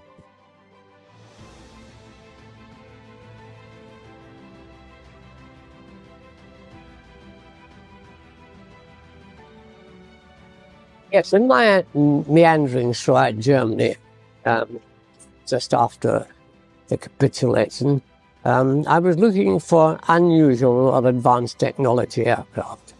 And the 141 intrigued me a little, but I had heard that they were at an airfield called Größenhain, which was quite near Meissen. There was a big reconnaissance unit which had many reconnaissance types of aircraft, and I thought maybe the 141 will appear there. So I flew there, and there was no sign of one, but I asked if I could speak to some of the POWs who were in the cage there, and one of the chaps told me that A 141 had indeed been there, but the last he remembered of it was not too long ago. It had had an engine problem while flying nearby and had landed on an emergency strip east of Grossenheim. So I flew over in that direction looking for this strip. But it wasn't really a strip, I found. It was a small airfield. And it was, by this time I'd moved into the Russian occupation zone. And I decided to land there because I had already found that that stage after the war, the Russians were still very amenable to the Brits because we had come in at the early stages of the war to help them. Anyway, when I landed, there weren't a lot of aircraft there, and there was a Russian commissar and with an interpreter, and I asked if there was a 141 there. He didn't really know things like the aircraft numbers, but he said there were one or two aircraft left, but his people had examined the airfield, taken away what they wanted, and the rest was left for destruction. So I said, could I have a look around, see what there was? He said, well, yes, why not? Because it's all going to be destroyed anyway. And in one hangar, there was indeed a 141. It had regularly had its engines run up by Feldwebel, who was available. And I said to him, was the aircraft flyable? And he declared, oh, yes, it was. I rather suspected his motive, so I wasn't too sure of what he was saying or believing what he was saying, because I think he had hoped I would fly him out of there and out of the Russian zone. But the Russians were obviously not going to play with that. Anyway, I thought I'll take his word for it and have a go at this. And the commissar didn't object. He said, as long as I stayed within sight of the airfield and I'd only have enough fuel to do that, he didn't mind, because it was due for destruction anyway. And so he let me fly that, and I had about 30 to 40 minutes in it to try out this theory that it flew very nicely in a straight line when on an angle of bank of 90 degrees. And after about 2 or 3 goes at this at various speeds and heights, I had trouble with the engine. So I had to return to base. And so I formed an impression that it probably did what it said it could do. But its real reason for failing, in my opinion, was it certainly wasn't an aircraft in the same category of handling as the Focke-Wulf 189, which I had already flown and was its competitor. Another odd-looking aircraft was the Focke-Wulf 189. The completely glazed central nacelle, twin engines and tail booms were considered too radical for conservative Luftwaffe officials. Performance, however, won the day. Known as the Flying Eye, the FW-189 proved supremely versatile, universally popular, and one of the most reliable aircraft ever to see Luftwaffe service. During combat operations, the FW-189 surpassed all expectations. Despite flying low over the battlefield and taking large amounts of damage, it had the ability to absorb punishment and fight another day. So I think that killed it more than the theory that it gave the gunner a wonderful field of fire by having no starboard half of the tailplane and being asymmetrically offset to give a clear field of fire to the gunner. So that was my experience of it. Not very impressive, but interesting.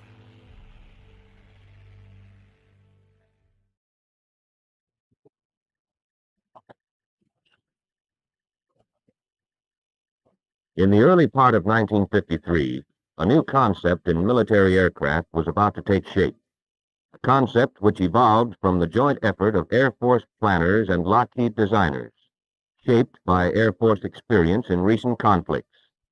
The concept of the lightweight fighter, supersonic, low in cost, easily producible, XF104. Work began in March. Plans had to be drawn up, a mock-up completed, tooling prepared, and plant space cleared so that production crews could start work on the first of 2 prototypes. A challenging schedule was set up. The first prototype was to be completed and into flight test by March of 1954, less than a year away. Work went ahead swiftly. Experimental jigs were designed and put together in the shop area. In adjacent areas, machined parts were made, parts which had to be milled and bored and cut, shaped for use in early fabrication stages. Actual fabrication was soon underway, and through the production processes of sub-assembly and assembly, the F104 began to take shape. In the meantime, wind tunnel tests were conducted in the company's subsonic tunnel.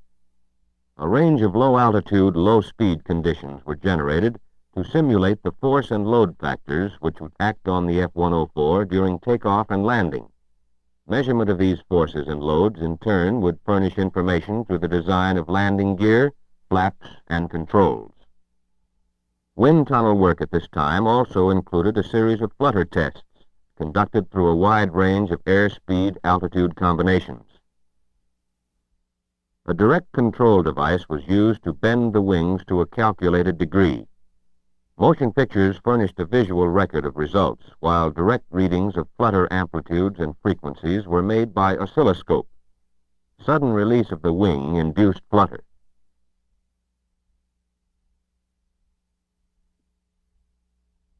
Engineers used the wind tunnel to further advantage in a series of tip tank tests.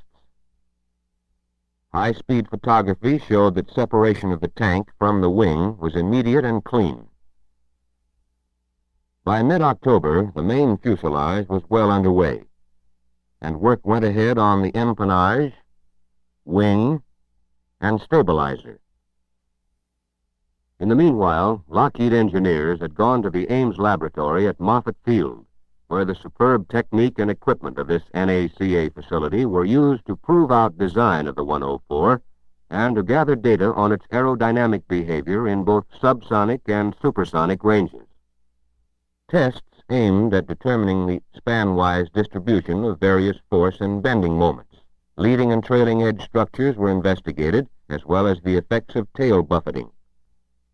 The final series of wind tunnel tests was carried out at the NACA facility at Langley Field, adding a full range of transonic data to the subsonic and supersonic data already collected. Free flight tests provided further and highly realistic confirmation of design ideas. 5-inch high-var rockets were used to impel a scale replica of the F-104 straight-thin wing through the air at supersonic speeds.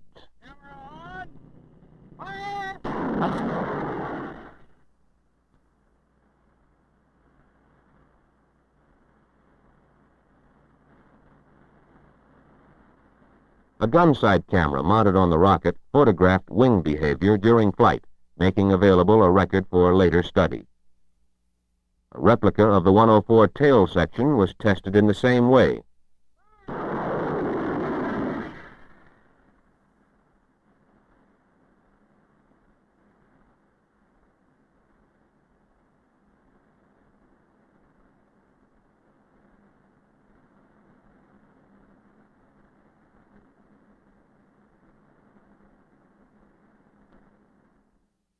Towards the close of 1953, construction was well along on the forward section of the fuselage.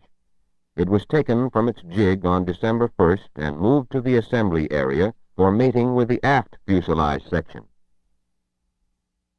Immediately before mating, each section was weighed to determine that actual weight did not exceed planned weight. In the meantime, the wings had been finished so that they could be joined to the fuselage as soon as it was ready. While the manhandling method shown here would not be used in production phases, it does serve to show the simple design and lightweight qualities inherent in the 104.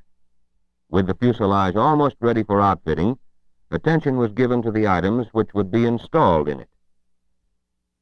An exhaustive series of tests, for example, was going forward at the drop tower, where the 104 landing gear was mounted on the testing apparatus and subjected to shocks and loads far in excess of any it would experience in actual use.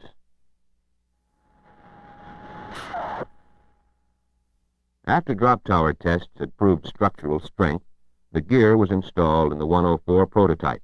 A series of run-throughs checked clearances, hydraulic activation, and other operational features. Further valuable time was gained on 104 development by handling several projects concurrently. Armament is an example of this kind of parallel growth. Specialists devised and tested in mock-up a storage box to hold 750 rounds of 20mm ammunition and provide a direct free-flow feed to the T-171E2 gun.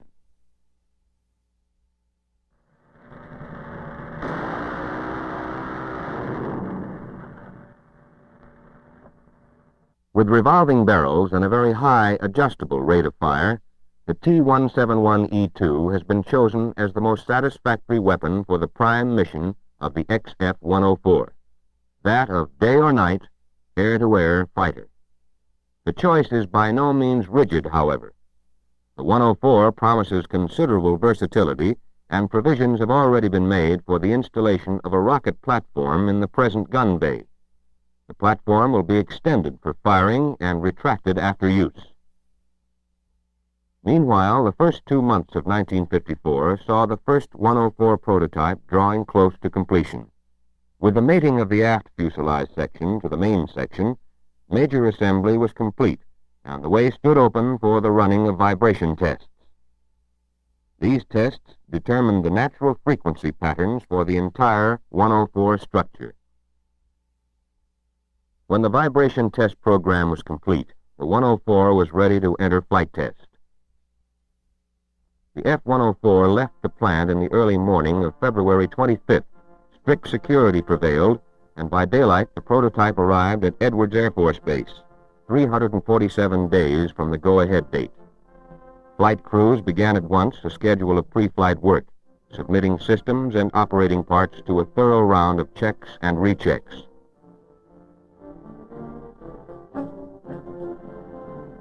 The engine selected for early flight testing was the Wright J65W1. Thrust of the J65 is sufficient to guarantee supersonic performance for the 104.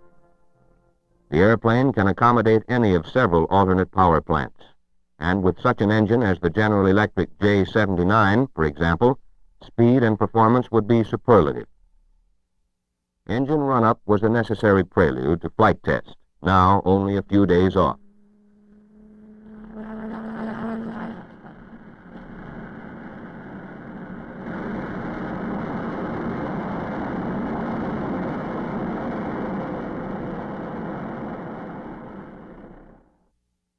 A major flight safety feature of the 104 is that seat ejection is downward.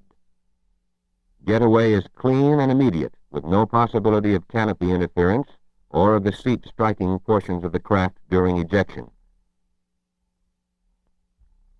Downward ejection also enhanced the simplicity of cockpit layout and canopy and controls design. In the matter of flight station arrangement, Lockheed engineers spent many hours in consultation with Air Force pilots. The pilots made clear their recommendations for a practical, efficient cockpit, and the F-104 follows their indications.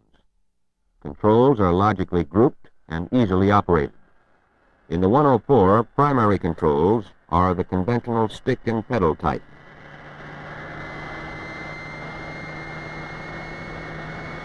The final pre-flight procedure consisted of a controls check. A cable system operates the rudder. Stabilizer and ailerons are controlled by hydraulically operated, irreversible systems. Secondary flight controls include leading edge flaps, landing flaps, and dive flaps, all power operated. Just before the date of the first flight, a series of taxi runs was made. On February 28th, one day ahead of schedule, the craft became airborne.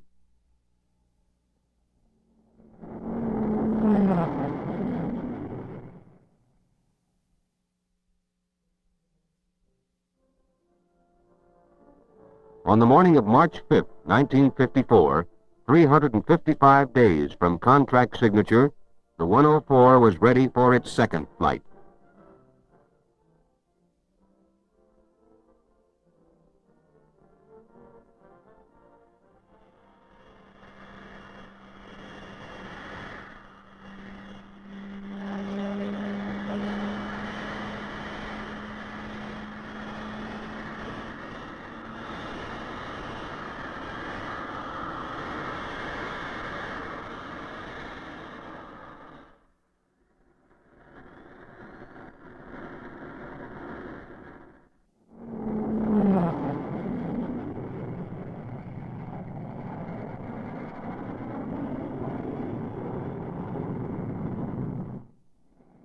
This flyover offers a good comparison of the size and plan form of the 104 with other military types.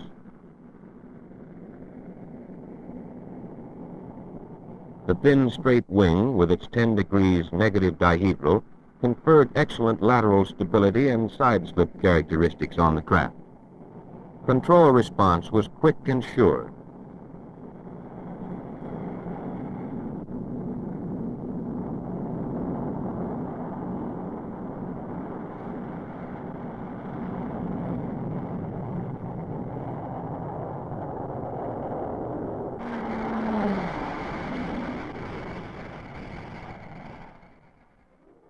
The airplane came through. It handled firmly, surely.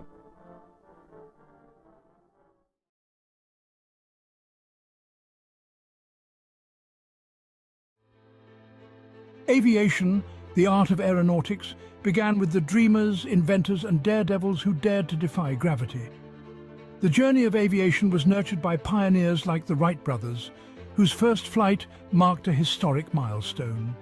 The role of aircrafts in world wars was groundbreaking, dramatically changing warfare strategies. This initiated a technological evolution in aviation, transforming the simplistic wings of a biplane into the thunderous roar of jet engines. Let's journey through the ages of aviation. Behind every great aircraft, there were great minds. These visionaries, like Sir Frank Whittle, the innovator of the turbojet engine, redefined air travel. Then there's Skunkworks Kelly Johnson, the genius behind the SR-71 Blackbird. His designs combined speed, stealth and power, crafting machines that dominated the heavens. The contributions of these pioneers have left an indelible mark on the canvas of aviation, shaping the course of history and inspiring generations of engineers and aviators. Each epoch in aviation history gave birth to extraordinary aircrafts, each with their own unique features and roles. The Lockheed SR-71 Blackbird was a marvel of speed and stealth. The F105 Thunderchief, a supersonic fighter bomber, was vital in the Vietnam War. The P-51 Mustang, a long-range fighter, was critical in World War II. The P-47 Thunderbolt, a heavyweight fighter, was used extensively in the same war. The A-10 Thunderbolt II, the Warthog, is a close air support icon. The Messerschmitt Me-262 marked a leap forward in aviation technology. Each of these game changers were instrumental in their eras, and their legacies still resonate today. Beyond the game changers, there are those that have transcended their practical roles to become icons. The Concorde was not just an aircraft, it was a supersonic symbol of luxury and speed. The B-52 Stratofortress, a strategic bomber, is an icon of power and resilience. These magnificent machines and others like them have become much more than just aircrafts. They are enduring icons that encapsulate the audacious spirit, the relentless innovation, and the boundless ambition that define the world of aviation.